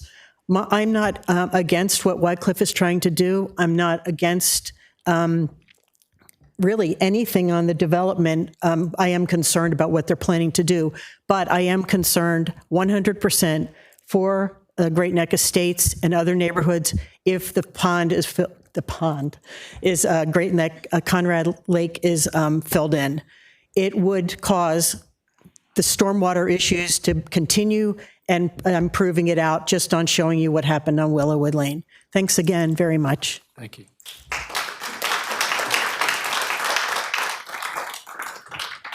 Neil Randorf, followed by Chris Savitas.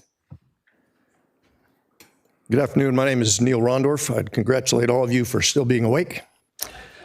I've been a citizen of Virginia Beach since 1999. I live on Pineland Lane, which is in the Great Neck Estates area.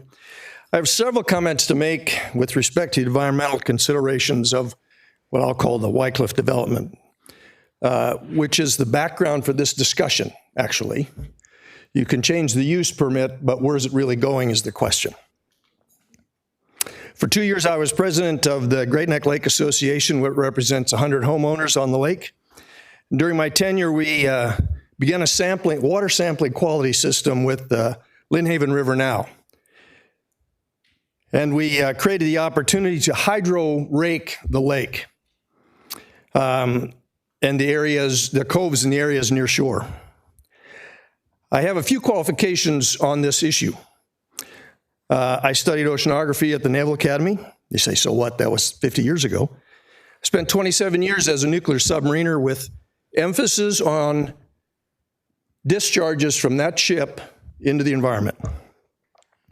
After retirement, I was chairman of the International Cable Protection Committee, which represents 97% of the world's submarine telecommunications and power cables, maintenance, installation, and all the environmental concerns that go along with it. I was a founding member of the International Electrotechnical Commission, Committee 114, which deals with all offshore renewable energy development techniques. That would include, again, installation, maintenance, and environmental impacts of all those. I was also a founding member of the Virginia Coastal Energy Research Consortium, which did all the original economic and environmental studies for offshore wind Virginia. A couple items. Since that sampling program began almost 6 years ago, Great Neck Lake has improved in stability and test results to the point where Lynn Haven said, we don't need 6 sample points anymore, we just need 3. This is due to the positive response of the citizens on that lake and in the areas, paying attention to runoff and waste. Over the years, the lake has had algae blooms to the point where the algae growth clogged the spillway into the Lynn Haven and caused a threat of flooding to all the homes on that lake. I don't have any pictures. The hydro raking cost the homeowners tens of thousands of dollars, but removed tons of debris and silt from the lake, which caused some of the algae development. We've since developed an annual springtime treatment program, which does to a great extent deal with a lot of the algae. None of this is financed by the city. Mr. Ronoff, thank you very much. Pleasure.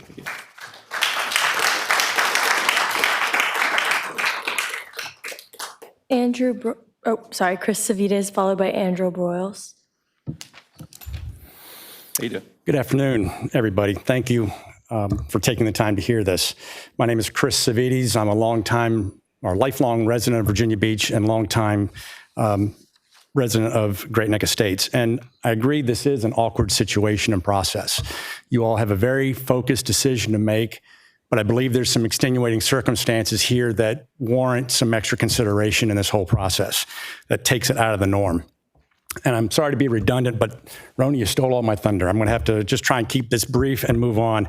I believe there's some extra consideration because I believe there's unanswered questions about the potential environmental impact that will result from removing the religious use of this property. Not only does the proposed development of this site demand the removal of over 140 mature trees, there's significant stormwater management implications associated with the decision that I don't think are fully captured in the application or in subsequent staff reports. Clearly noted as a city asset, complete with a stormwater management ID number, an inspection report from earlier in January of last year details Lake Conrad II as a well-established wetlands wet pond and an integral part of the city's stormwater management. It has been serving the city, community, and neighborhood for years. Simultaneously, the owner has enjoyed the benefit of this property being off the city tax rolls for years through this religious use exemption. And whether under duress or otherwise, I don't believe that it is proper now to convey this property that's going to orchestrate the destruction of this city asset for financial gain. That's my opinion, but I feel that this is a city asset that can't be caught up in this financial transaction to sell the property. So I ask that you do not approve this application as it's listed. At a minimum, I'd like to see it deferred indefinitely until we find a comprehensive wetlands study and environmental impact study on the removal of Lake Conrad II. Short of that, if you proceed to do this, I would ask that you remove the portion of the property that contains Lake Conrad so that we can maintain this city asset for the well-being of the community. Thank you. Thank you. Next speaker. Andrew Broyles, followed by Derek Copeland.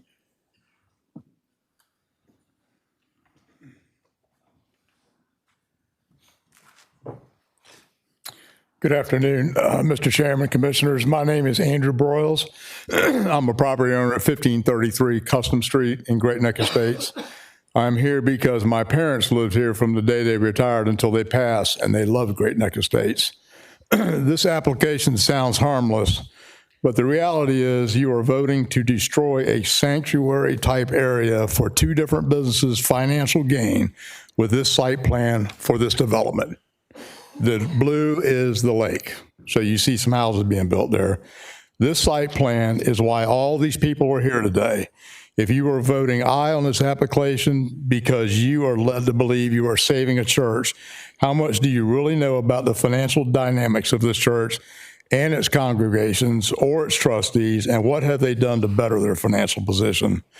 And if you are voting aye because the developer has informed you, like he did us, that he gambled twice with non-refundable deposits and made a pretty big bet that you're voting aye. I hope you will not be influenced that, because I certainly am not. Furthermore, your aye vote puts fat stacks of money in this developer's hands. According to NHB, the average custom builder profits 21 to 23%, which translates to $1.68 million for the developer with your aye vote. Considering your aye vote creates building lots on large amounts of fill is irresponsible. I've been a Class A remodeling and structural repair contractor in Virginia Beach for 45 years, and I've been the one who has delivered the bad news many times to Virginia Beach owners that their house was built on unstable soil and the repair will be multi-thousands of dollars and sometimes cheaper to tear the house down. So I have two questions for you. Would you or your family buy a house built on this lake fill? Or if you were developing this, would you feel honorable with your disposable LLC and your 1-year warranty and care if something drastic happened to one of your buyers from this gamble? I also wonder why this developer couldn't seek R75 zoning and stay out of the lake with houses and streets. Instead, this applicant has produced one option when there are many. I doubt the original planners or visionaries for the R10 status before this church was ever built ever considered the R10 zoning meant building in a lake, but instead would have made it a focal point for the neighborhood.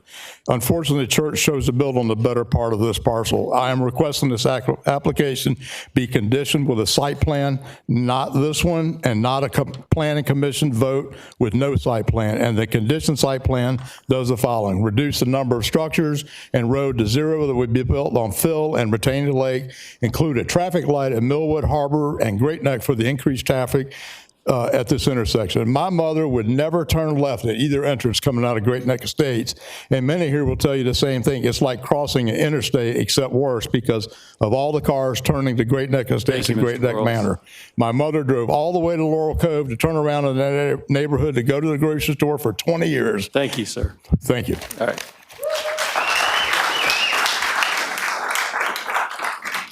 Next speaker. Derek Copeland, followed by Julia Cherry.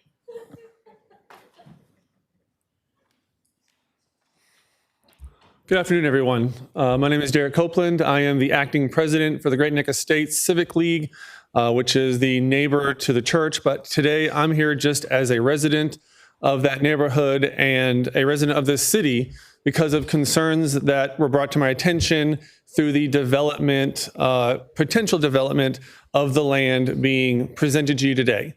A lot of things are presented in the sense of it's only one thing you're doing. What are you doing? You're just looking at the land to say, can they sell the land? Can we rebrand it so that they can sell it, not being as church use?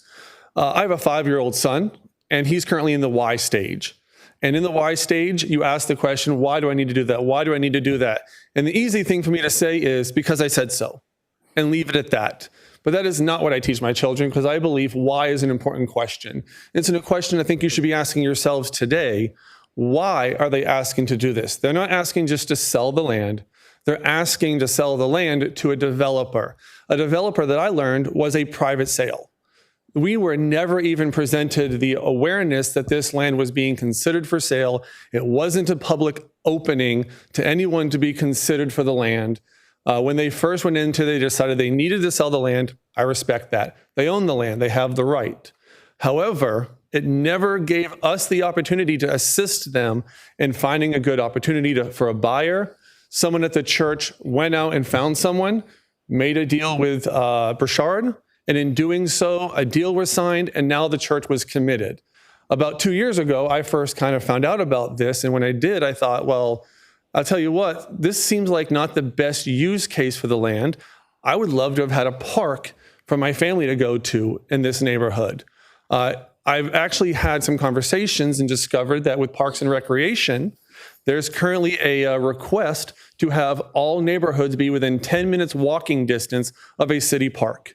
We do not fall into that category. And here we have land that does meet the qualifications. And we have actually had conversations with Parks and Recreation, and this land does meet that qualification. It is something that there might be interest in the city. It was stated that they went to the city and they asked them. They did not. You can probably all tell me right now that the city is not a single entity. You go to one person and you don't speak to everybody. They went to the early intervention program and asked if they were interested, not the city at large. The city at large is interested. There are other parts of it, but right now there's a contract and the church has no ability to do any kind of a conversation because they are under contract. I think there should be more opportunity given to them to consider other options. And you are here at one more step to help us achieve that for them. Thank you. Thank you. Next speaker. Julia Cherry, followed by Kim Chapman.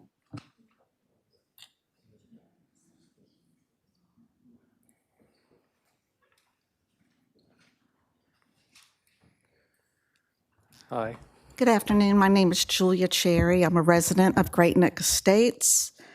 My big concern here is stormwater protection. The city of Virginia Beach has paid a lot of money for the Dewberry study. You've learned that we are getting tremendous amounts of rain due to climate change.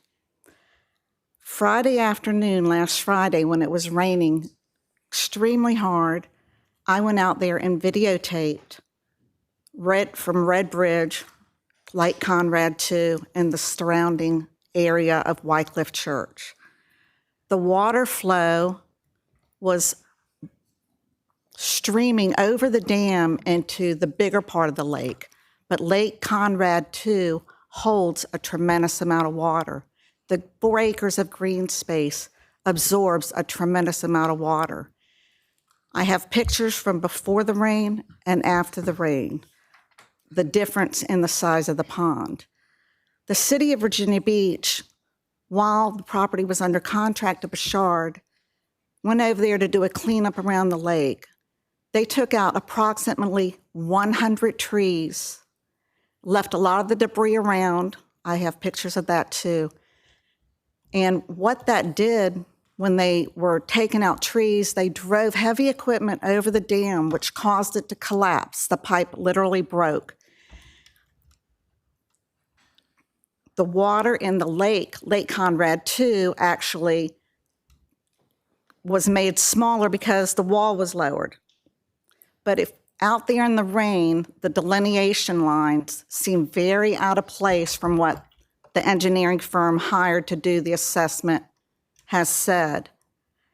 We think the property needs to be reevaluated by a qualified engineer that the city finds and redo the delineation lines. I've spoken with Skip Stiles at Wetlands Watch. He stated he has never seen a lake filled in, and this is indeed a lake. I implore you to look at some of the videos posted on Facebook of the water flowing over the dam. And the size of the Lake Conrad, the water extends probably 10 feet. You cannot get an accurate account if you go over there and do your site plan and look at the lake in the middle of the winter.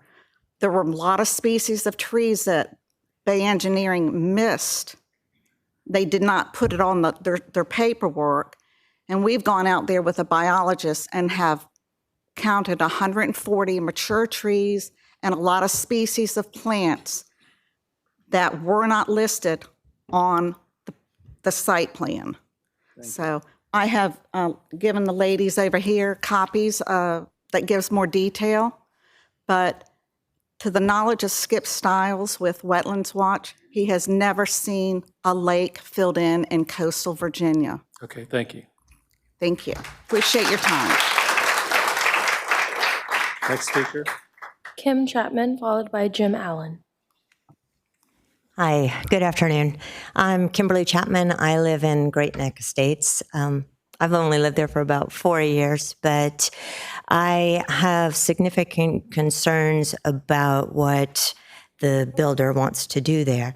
And I understand what your role is in terms of it's religious to residential. But I think the fact that it's been brought up that this property does have a city asset on it that is a BMP. Lake Conrad is defined as a BMP. I think I saw it in some paperwork from the 1990s. And I'm not that familiar with BMPs, though I own a business on Production Road that has a BMP. And I know we have to keep it well maintained because otherwise we will flood our neighbors over there on Production Road. So it is defined as a non-structural BMP, and it is for the preservation of natural features. And I know that if we fill in that or do anything to discourage the drainage that provides, we're going to have significant flooding in our neighborhood, and that's very concerning. You know, as we talked about, most of us, actually all of us, we're not required to have flood insurance. We're in the X area, and that would be a significant burden to us, and also the impact that we'll have on Great Neck Road. So I would ask you to please deny their request, or as Chris Cervati said, to have it revised so that the city maintains the asset that is Lake Conrad. Thank you very much. Thank you. Next speaker. Jim Allen, followed by Susie Rice.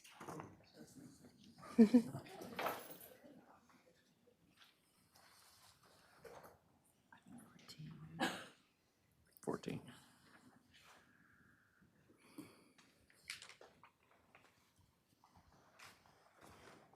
Good afternoon.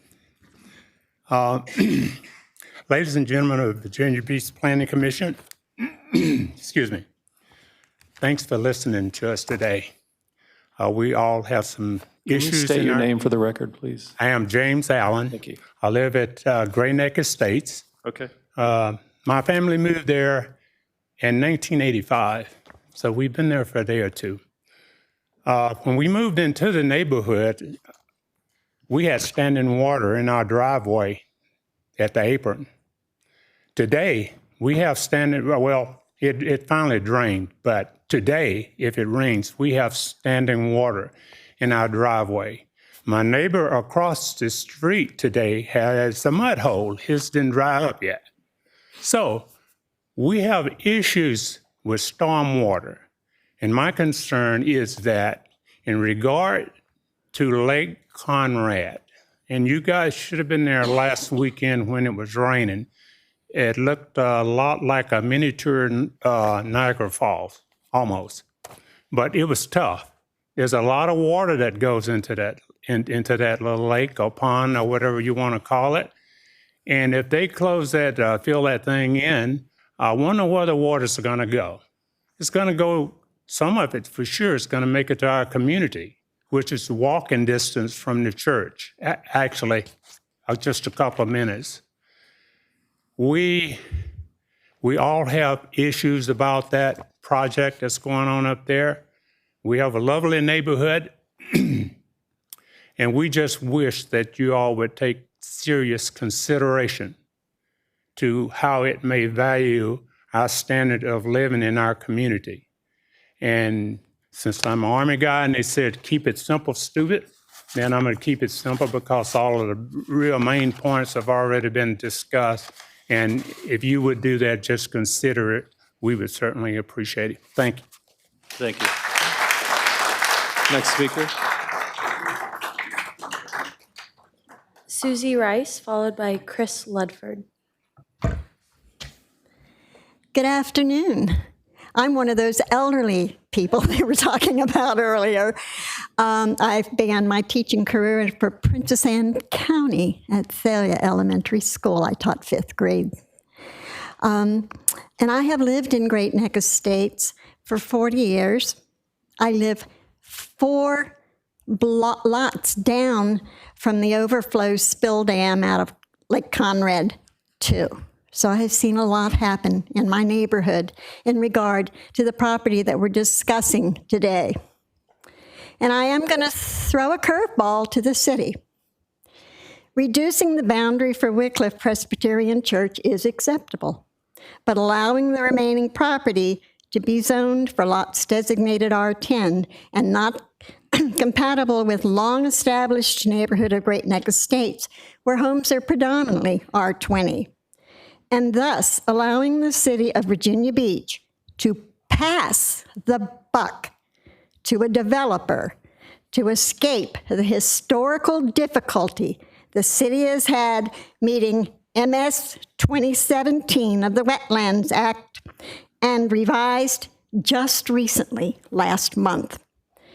Required for land designated as wetland for inspection, dredging, reduction of possible contaminants, and reporting to the DEQ is not acceptable. Also is of concern is that the area drains stormwater by way of two pipes. They measure 24 inches and 30 inches directly from the North Great Neck Road. They drain 37 acres, mostly impervious land of water, into a spillway into Lake Conrad 2, then into Lake Conrad 3 and 1, and then into the Lynn Haven.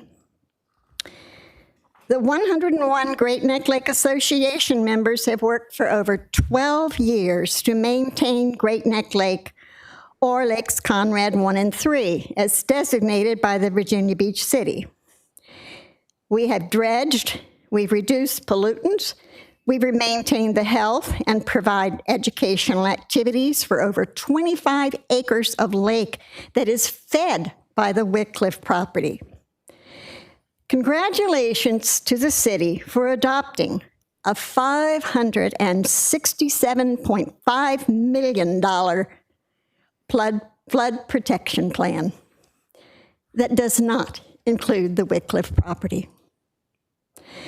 But it is not acceptable to solve the Wycliffe wetland problem with congested building, adding traffic woes, more required services, and destruction of wildlife and vegetation, and lack of compatibility with the long-established neighborhood of Great Neck Estates. Thank you, Ms. Rice. Why can't a city of nearly 500,000 people and a $2.5 billion budget find a better solution? Thank you. Next speaker. Chris Ludford, followed by Jamie Curran.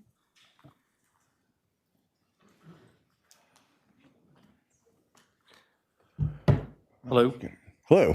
My name is Chris Ludford. I'm a resident of Great Neck Estates. I wanted to follow up. I think it was really great what Ms. Rice said. It's interesting because I wanted to touch on those points as well. I was very impressed with Mr. Baudon's points, so I wanted to kind of address that. He was it was interesting, and with his staff, he researched some stuff that goes back a long way. I wish I had time to research a few things myself, and that's why I'm asking you to defer this today. That is my request. I'm not going to talk about the lake and swamp and all this stuff. I want you to defer the request so that we can look into the rezoning. I don't think if you act today, you'll be doing service for the city, because like Ms. Crutchfield said, and Ms. Rice, there have been decisions that have been made on North Great Neck Road that depend upon this Lake Conrad 2 as a BMP.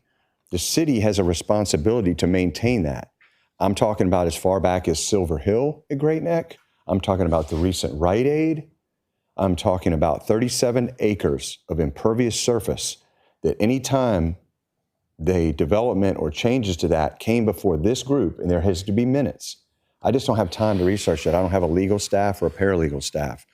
But if you give us some more time, we will find one, and we will find the evidence that we need that shows that decisions made by this group, this board, previous members obviously, made decisions that were based upon this property being a city responsibility and a city BMP. In other words, those mains that Ms. Rice talked about are there. They are there to help drain and mitigate the pollution that comes off of 37 acres of high-density commercial development. Those commercial developments individually, over time, used that lake and those chain of lakes as a reason to be approved. I hope you follow what I'm saying. The lake we're talking about here should be separated out from this zoning change, because the city should own it. They should take responsibility. They already have, because they've passed projects that depend on it. I want to describe for you real quick that system of lakes is 3 levels in elevation.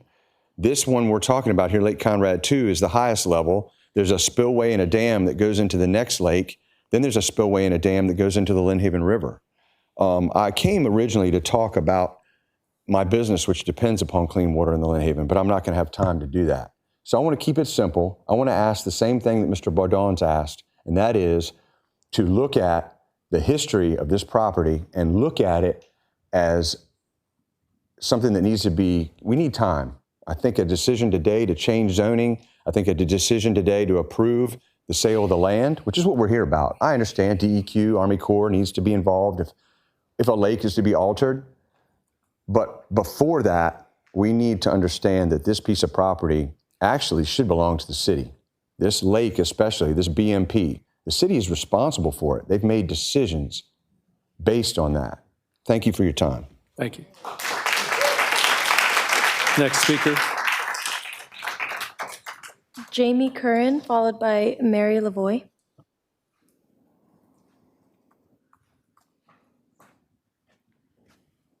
How you doing? Good afternoon. My name is Jamie Curran. I've been in Great Neck Estates for 30 years. I wanted to thank you guys for doing what you do. You guys are really the bottom line as far as maintaining the quality of life in Virginia Beach. And what you do is integral to how it affects all of us. So thank you for that. As you can see, this neighborhood and the folks that live there, we're passionate. We look just like you guys. We're black, we're white, we're young, we're old. That's not aimed at anybody, the old part. But it's really about the quality of life in Virginia Beach. And just to clarify a couple of things that the lawyer for Mr. Eddy, for Bouchard and the church, he's representing both sides of that. I don't know if you guys are aware of that or not. I think it should be obvious at this point. Seems to me that's a little bit of a conflict of interest, maybe not. I'm sure he's grinning behind me and shaking his head and everything else. So the neighborhood as a whole did not have word of this until about 6 weeks ago. And then they called a meeting and told us what was going on. So to say that we were a part of that decision is just not accurate. I guess the main portion of what we're asking for is that lake system, the Great Neck Lake system, gets the runoff from the reserve, from Great Neck Manor. All the entities from Mill Dam Road to Cox High School, both sides of Great Neck Road. So it's a lot of storm runoff. It ultimately ends up in the Lynn Haven, which ultimately ends up in the Chesapeake Bay.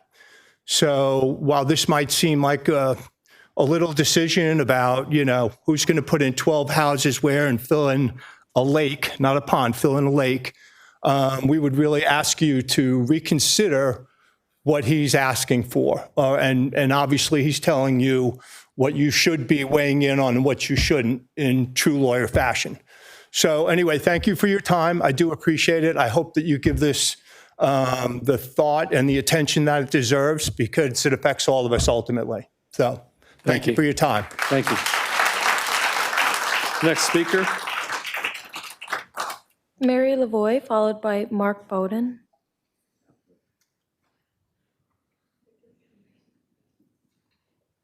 Is there Mary here?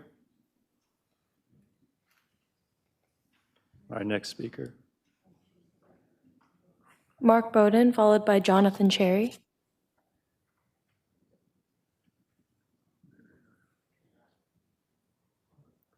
Mark's not here? Jonathan Cherry, followed by Kim Johnson.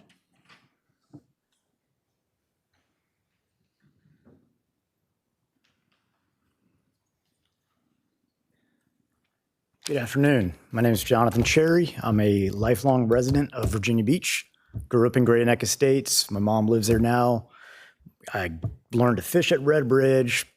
My daughter plays at Red Bridge still. It's got a long history amongst my family. So to say that it's just a small pond is inaccurate. That's not being used. It's being used still by the community. And the building that you say has fallen apart had just got a new roof 4 or 5 years ago. So I don't know why it would do that. But my main purpose, though, is to discuss the initial environment survey conducted by Bay Environmental on the Virginia Beach Lake that may have overlooked crucial elements of its ecosystem. The survey was conducted during the winter, potentially missing the majority of native wetland species and underestimating the area of the pond and surrounding wetland habitat. This raises concern about the accuracy of the measurements and data collected, particularly in the relation to potential construction projects in this area. By conducting the survey in the winter, when many wetland species are dormant or hibernating, we risk underestimating the true biodiversity and ecological value of the Virginia Beach Lake. This oversight could have significant implications for any construction plans in the area, particularly in terms of the structural integrity of homes built on wetlands. I believe a second survey, at the least, should be done to possibly see if there are any different results, so we know we're working with correct data. I propose that we undertake a second environmental survey on the Virginia Beach Lake within the next 90 days. This timeline allows us to promptly address concerns raised and proceed with the necessary steps to ensure accurate data collection. The process will be engaging and a reputable environmental survey firm is absolutely needed. In conclusion, esteemed members of the Virginia Beach Planning Commission, I urge you to seriously consider the need for a second environmental survey on the Virginia Beach Lake before we make any serious decisions going forward, at least within a 90-day period to buy a little bit of time to make sure things are done correctly. Everything everybody has said about the flooding, that's all accurate, and there's a lot of missed things that could be impact of the environment, economics, and social situations with filling in that lake. Please consider a little bit more time. Thank you, Mr. Chair. Thank you. Next speaker. Kim Johnson, followed by WebEx speaker Rebecca Valadin. Hello. Hello, good afternoon. I'm Kim Johnson. I do not live adjacent to this property. I'm a realtor in the city. I heard less than 48 hours ago about this proposal, and I decided that it was time to speak out. I don't have a lot of facts before you. I'm going to use common sense. An old penny looks dull. A new penny looks bright. But we don't really call it a penny, it's a U.S. cent. And when you put them together, you have cents. And when you put many of them together, you can make a lot of sense. And that is how I'm going to frame this for you today. You also hear a lot about artificial intelligence and how great it is. You are not artificial intelligence. You are the people representing the people of this city and will walk out of this room because you care, making a decision. Hopefully it's correct. Is there a right or a wrong? I'm not sure. But the best decision that you can make to make our community the best it can be. So here's the bottom line. This does not make sense. Yes, you have an edict, you move forward with it, you follow the rules. I believe the builder has already gone before the DEQ and several other regulatory agencies, and I believe it's the size of the area that's to be filled in. Conrad 2 is a proposal that would mean they can just bypass all of that. They pretty much have to rubber stamp it. You don't have to rubber stamp it. You have the power. It's your intelligence and your collective ability to synthesize the information and figure out, does it make sense? And does it make a lot of sense? And you have the power. One of my favorite sayings is that, don't ever doubt for a moment, this is paraphrased, that a handful of people can make a difference because it's the only thing that ever has. So now what I'm going to do is implore you on behalf of everyone in our city, because we don't want to set precedents, et cetera, that are dangerous to our health and our community, and make this a win, win, win, win. You have the power. You can You can allow the ability to sell. You can allow the ability to buy. It could even be this particular developer if he wants to. I think the developer put forth this proposal because he wants to make money. That's fine. That's the American way. He can make money. The church can make money. The citizens can have what they need to protect them, and the city can benefit from it because the city sets aside money to create solutions for stormwater problems, to leave open space for the community to be able to connect and develop strength and unity in our neighborhoods. And that's what we need. You have the power today to defer. You have the power to go. Don't tell me that a contract cannot be amended. I'm a realtor. I know they can. And you can move forward and create something really wonderful for this city, for this community, and for everybody involved. Thank you. It's possible. Thank you. Next speaker. Rebecca Valadin via WebEx.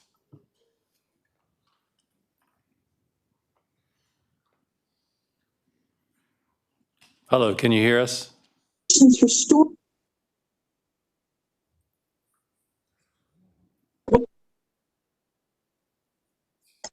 Strength and unity in our neighborhoods. And that's what we need.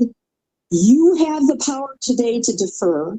You have the power to go. Don't tell me that a contract cannot be amended. I'm a realtor. I know they can. And you can move forward and create something really wonderful for this city, for this community, and for everybody involved. It's possible. Next speaker. Paladin via WebEx. Hello, everyone. I hope you can hear me. Hello, can you hear us?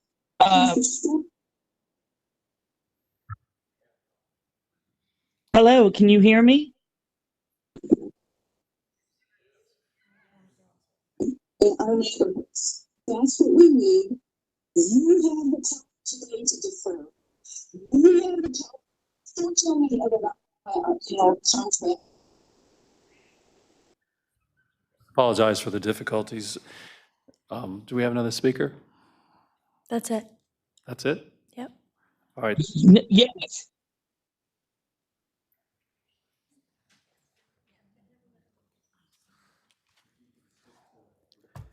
If you can stick to rebuttals to all 22 speakers. First of all, on behalf of the church, who is the only party that I represent in this matter at all, we appreciate the voices today. I want to clear up one of the things that was insinuated or said. I did at the public meeting encourage that the church held, encourage people to come and speak, said it's your absolute right to come and speak. No one told anyone not to come and speak. But what I absolutely did say is that don't be angry with members of the Planning Commission or city staff if they tell you that this application doesn't involve anything to do with filling this pond, because it doesn't. The comments that you've heard today, many of them have potentially great relevance, but not this commission. It's not, you have no jurisdiction over that. And I will say this, if there is, and I'm fairly certain that there isn't, but maybe there should be, and that's one of the comments that was made. I think Chris made it. That was a good comment. It is, I'm certain, there's no public drainage easement over that pond. Maybe there should be. I don't believe it's a regional BMP, but maybe it should be. The reality of this is you all don't have the power of the purse. The city council does. All the requests to defer or not do anything for you all doesn't do anything other than bring this back before you to hear the same thing over again. The city council is the body that can solve the problem in a number of different ways, but you all can't. I'm sorry, you can't. You got a simple application for which there is no precedent. This property has not been used for religious use. There's no condition that says it has to be. The church, as I said, the church isn't applying to fill the lake. The church doesn't want to, the pond. The church doesn't want to. And it can be, you can call it a pond, call it a lake, whatever. But the point of that is that if, as Ms. Marsh says, it's got all this, wetlands and other authority, that it is a drainage way for other properties, then it won't get approved to fill it. They're not going to be able to get the regulatory approval from DEQ, Corps of Engineers, and the city of Virginia Beach. But they're conflating two different things, and been spoken and told to them as clearly as I can possibly communicate it. And if you all had the authority to do something about it, then that would be one thing. But to suggest that this church, who's not trying to put illegal aliens in that building, they're not trying to do anything with the property other than get rid of the liability. And if the city wants to purchase it, they have every ability to do that. And if they need to, they have every ability to do it. But you don't. You don't have the power to make that decision.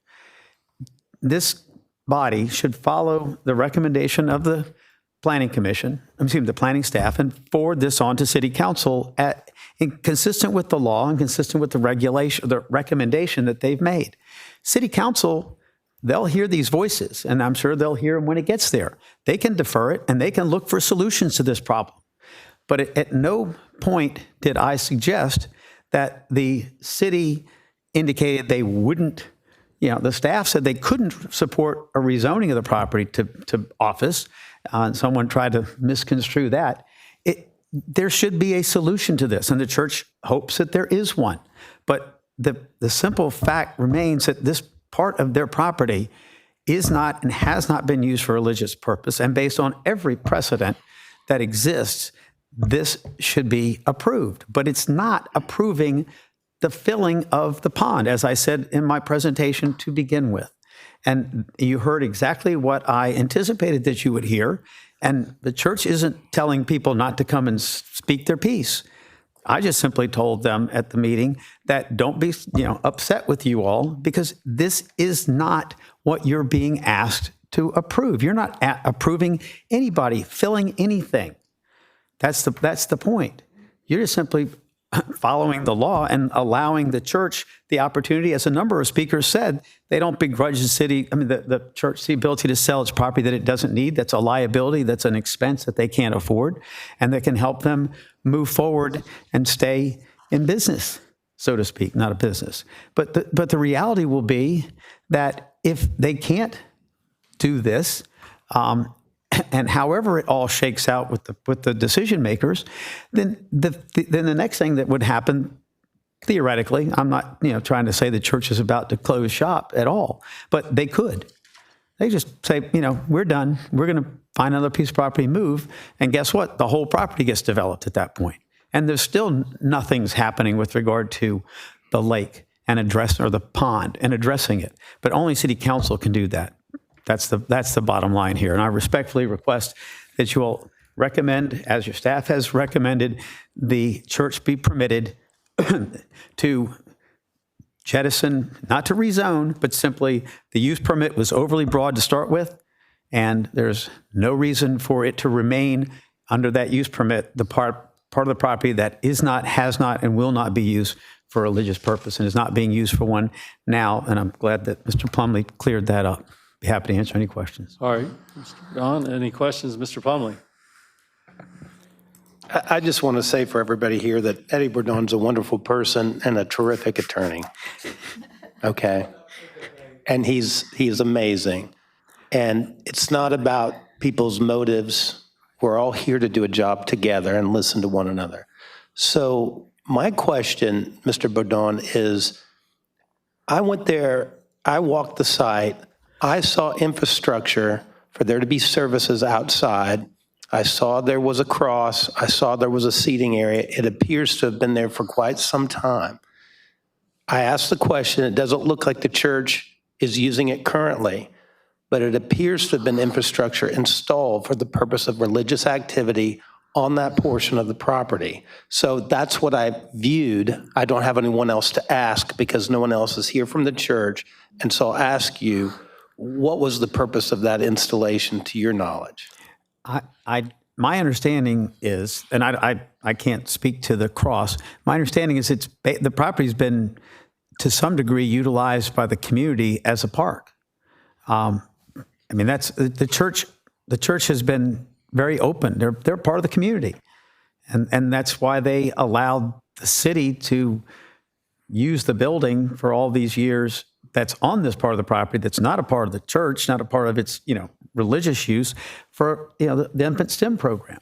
But I'm not aware. I'm told it has not been used since the church first began back in the late '60s when they hadn't built the rest of their facility. They hadn't built the sanctuary, hadn't built anything. So when at the beginning onset of the church or its operation for a number of years, that building on this property is the only building that existed until they built their initial sanctuary, and then built onto that, and then got the school and all those things. But that was all back in the 70s.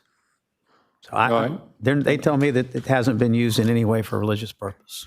Any other speakers for any questions? None?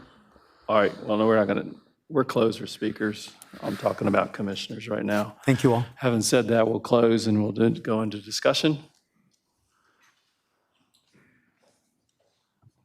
I'll start. I read this numerous times. I read all the emails. I met with staff, and they're asking, bottom line, they're asking for a modification of conditions. And what they're asking for is reduce their 8 acres to 4.13 acres. That's all they're asking for. That's what they're asking our vote for. What they're asking us is to take this modification and reduce it. What they do with this property, what it's zoned, what it's currently zoned, doesn't have anything to do with what this application in front of us is about. It's just asking to modify the acreage. That is all we're here to vote for. So that's my understanding, but I just want y'all to think about that. Mr. Horsley. I agree with what you said, and I'm very passionate about what all the speakers have said today. But really, that's the only thing we're here to vote on, is to divide that piece of property and use the part the church is using, and let the church do what they want to do with the rest. If it's sell it, so be it. If it's the community wants to buy it and they can work it out, that's fine too. But that's our decision. I think that's all we need to stick to. Mr. Parks. Yeah, I just want to echo both of those. I mean, I've did my entire graduate thesis on sea level rise and how it affects Hampton Roads. I was integral to City of Norfolk with their flood planning. I was a part of all the talks, the Dutch dialogues. So I understand all your concerns. But like they're saying, we're not here to discuss filling in the lake. That's not what was presented to us. So that's not something that we can vote on. I do agree with everybody that came up and spoke. I think everybody has a right to be concerned with flooding. It is a huge deal for the city. But I also think that that's the conversation that's got to go higher than this board. We are not equipped to handle that kind of discussion here, and that's not what was being presented as a part of this application. Thank you. Any other questions or discussions, Mr. Orson? No? Comment? Mr. Costin. I'm at a betwixt and between like everybody up here because of what's going on. But my church had to sell property last year. And I'd hate to be in the position where I'm telling somebody they can't sell what they own. And I'm going to have to rely on staff and those who oversee what gets built and make the requirements for how that piece of property will drain. Now, I've been told that Virginia Beach has the most stringent water restrictions when it comes to runoff. of anybody on the East Coast. That's what I've been told. So I expect that I have to trust our staff, that they will remedy or take care of what is to happen on this property with whomever purchases it and whatever they do with it. Thank you. Mr. Clemens. Yes, I'd echo many of the remarks that have already been made, and I want to thank all of the members of the community who came out to rebut this application. I have many of the same concerns that you all expressed pertaining to the runoff and all of the other associated issues around that. At the same time, I know that it is important for us to take a look at this, and I do recognize the fact that we do have limited input with respect to that matter, but I would urge the community to be as vigorous before the City Council as you have been here, and I thank you very much for that. Thank you. Any other comments? Ms. Cuellar? Yeah. I want to thank all of the residents who came out today and everybody who wrote. Especially want to thank Wendy Crutchfield. She spent time with me sharing her memories and learning more about Great Neck Estates. I have a contrary view because I believe as a commissioner, we also have a responsibility to make recommendations on the plans of what we want our city to look like. Most everyone who spoke today told me they were a homeowner. I'm a homeowner. I'm humbled by that. So rights of property owners are very important, and it becomes more complex for me today as I've thought about this application. And as I sit in focus groups for our comprehensive plan, I hear a lot of conversation about stormwater management. I hear conversation about protecting ecosystems and open spaces. So I will not be supporting this application in moving forward. Thank you. Mr. Plumley. I contacted the VMRC. I checked into the wetlands position of this. I checked into the Chesapeake Bay Preservation Board position in this, and it appears that this particular property and these waters are the subject in some great respect of what we're looking at. We are the Planning Commission. We look at the broad picture. We have to take a broad view. From time to time, that means looking at what occurs if it is R10 and there is no hearing that follows on whether it should be R10. Then if its modification is allowed, then they will have a right to develop R10. So that is the fact. We may not be able to solve the problem. I agree with that statement by Mr. Bourdon. But we're giving a recommendation to council is what we're here to do. And we're to say what we think should happen along with that. And I think there should be a solution to preserve the BMP for these folks. That's my position. Might be a minority position on this board at this time, but I have to give my recommendation that I feel comfortable giving, and I think that's where I fall on it. Thank you. Anybody else? Mr. Anderson, go ahead. Thank you. I was one of the commissioners that were able to do a site visit a week ago, and I concur with Holly that it's a beautiful site. It's we do have to look into, even though we were only supposed to vote on the zoning of reducing the property. Consciously, I can't move forward with approving this vote. I would have to vote no. Okay. Thank you. Mrs. Steris, you have something to say? Yes.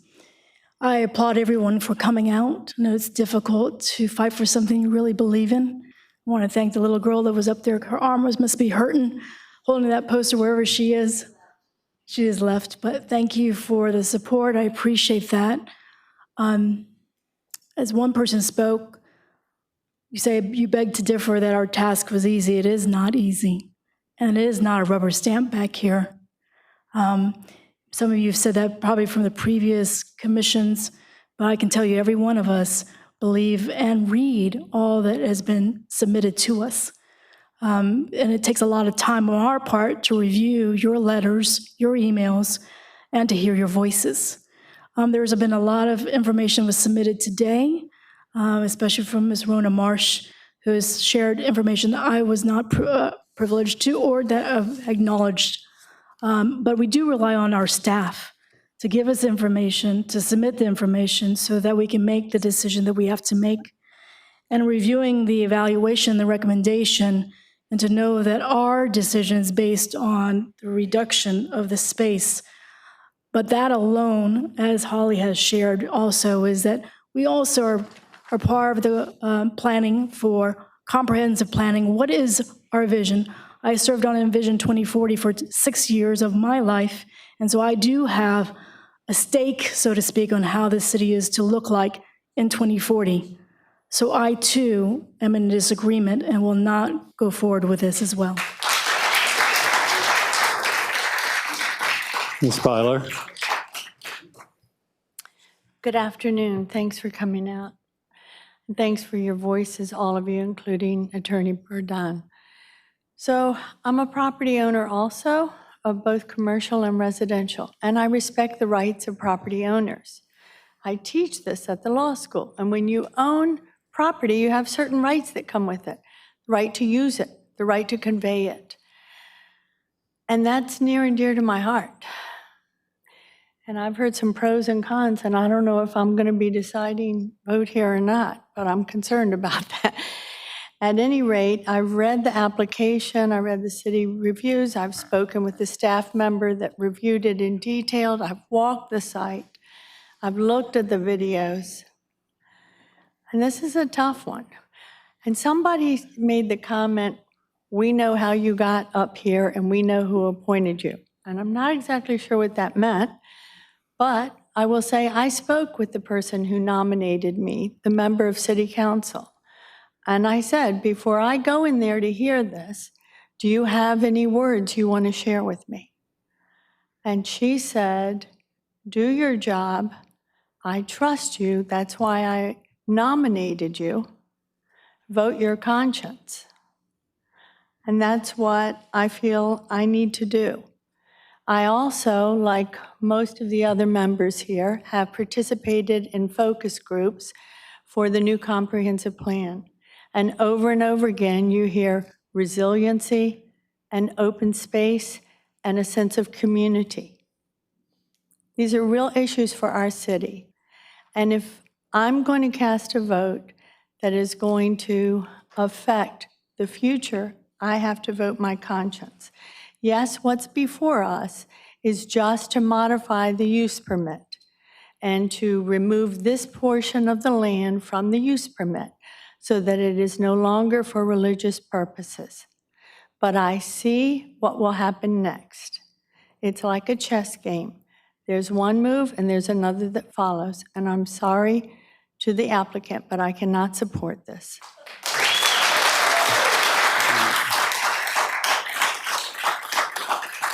All right, thank you. I think everyone's given their opinion, and I need a motion. Mr. Chairman, we've hashed over this a lot, and we've heard from many speakers. And I think to do our job today, I'm going to make a motion that we approve the application to allow the property to be divided so that the church can sell it if it needs to. All right, I have a motion by Mr. Horsley. I need a second. Second by Mr. Costin. The vote is open.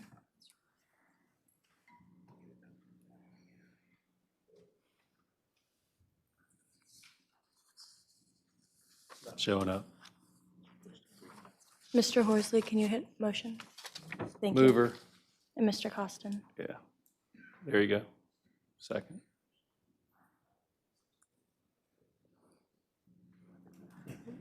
He's got it. Thank you. Go ahead. The vote is to approve, correct?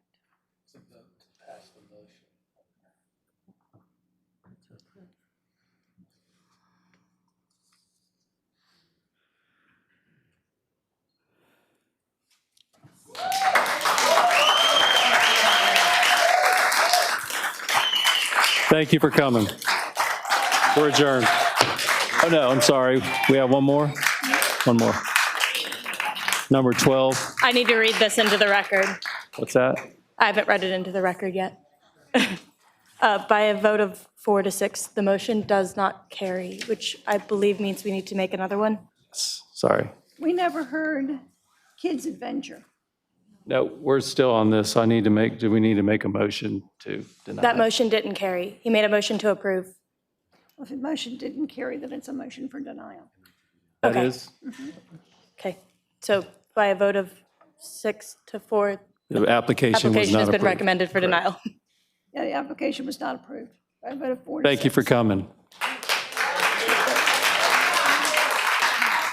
We have another applicant, please, Yes, if you we can be do. quiet. We have applicant number 12, Should we wait for them to clear out?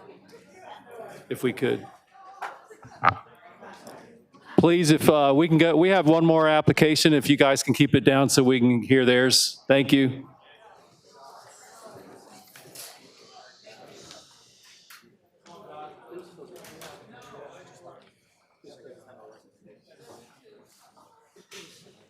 Is the applicant here? Or is this WebEx? There, WebEx. We got yeah. 'em? Agenda item no way 12, we Kids got them. Adventure, is an application for a conditional use permit for a family daycare home at 5408 Larissa Court in District 1. Mrs. Modinat Adedudwin. Please, if you can take the conversation outside so we can finish. Thank you.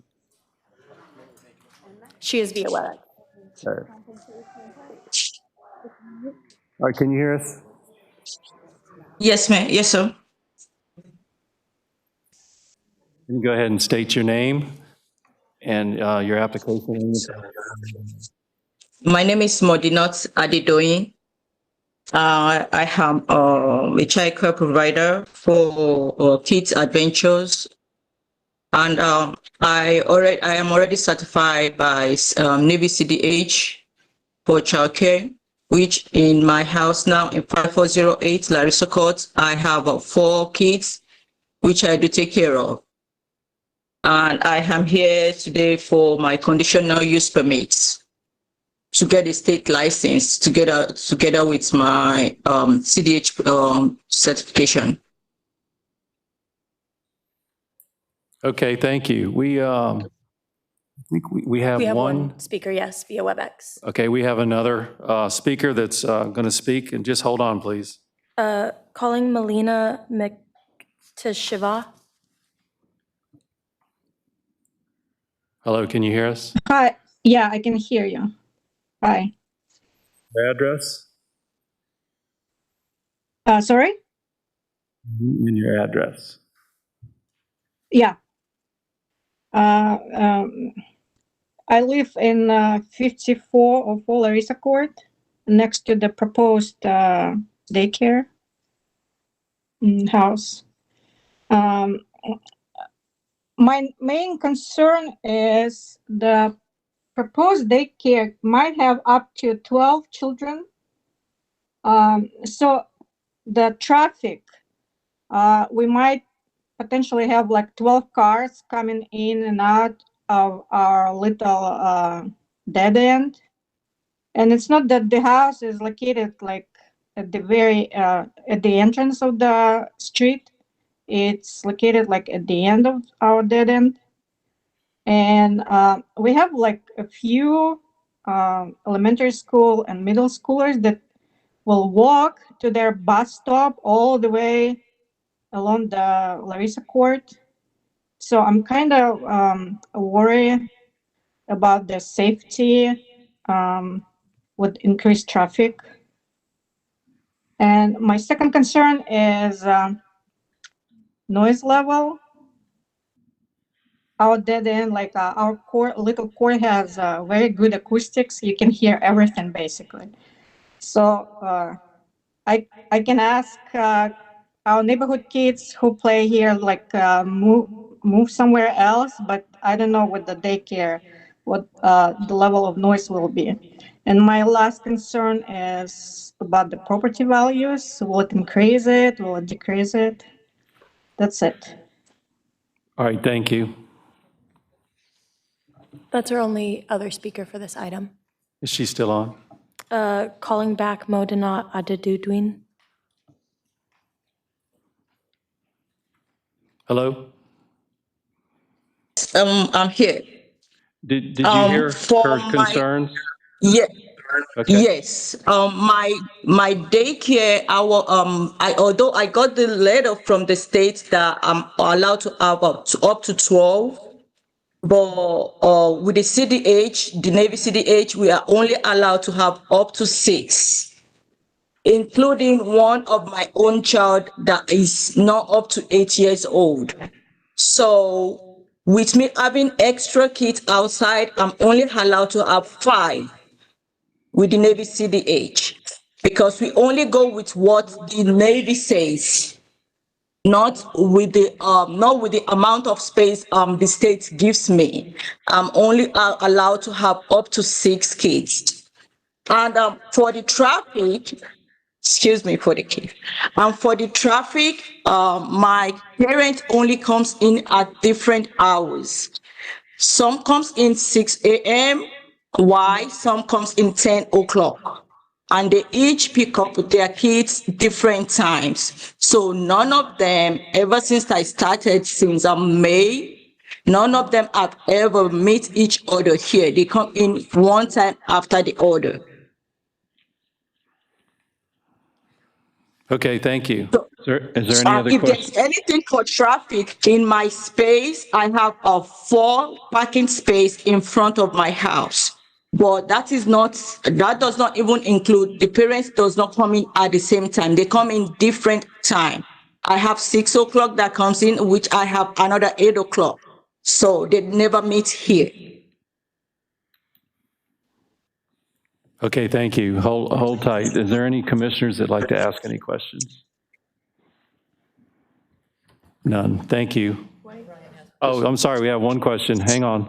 I just want to be clear on the number of children. She's agreeing that there's only going to be 6 children in her care at any given point, and that's a condition that's part of this request, or it's not.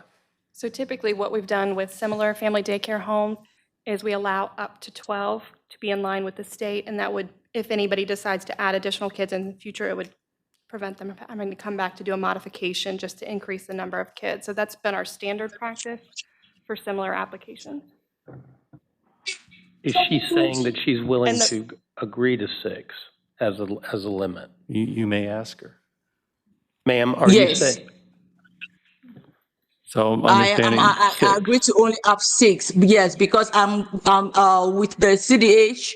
I'm certified with the CDH, Navy CDH, as child care development home. So we are only allowed to have up to 6 in our house, no more than 6. Okay, thank you. Any other questions from the commissioners? None? All right, thank you, ma'am. All right, we're closed. Any discussion? If not, I'll take a motion. Ms. I Bowden? move that it be approved, but it be limited to 6, not 12 children.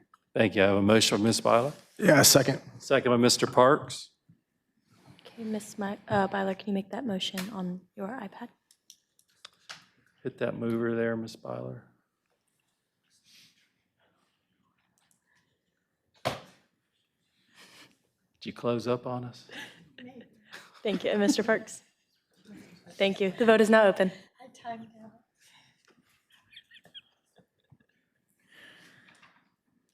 Mr. Costin and Mrs. Darius? Costin has stepped out. Oh, Sorry. do we wait? Don't wait? Okay. By a vote of 9-1 with 1 abstention, this item has been recommended for approval. All right, thank you. We're adjourned. Thank you.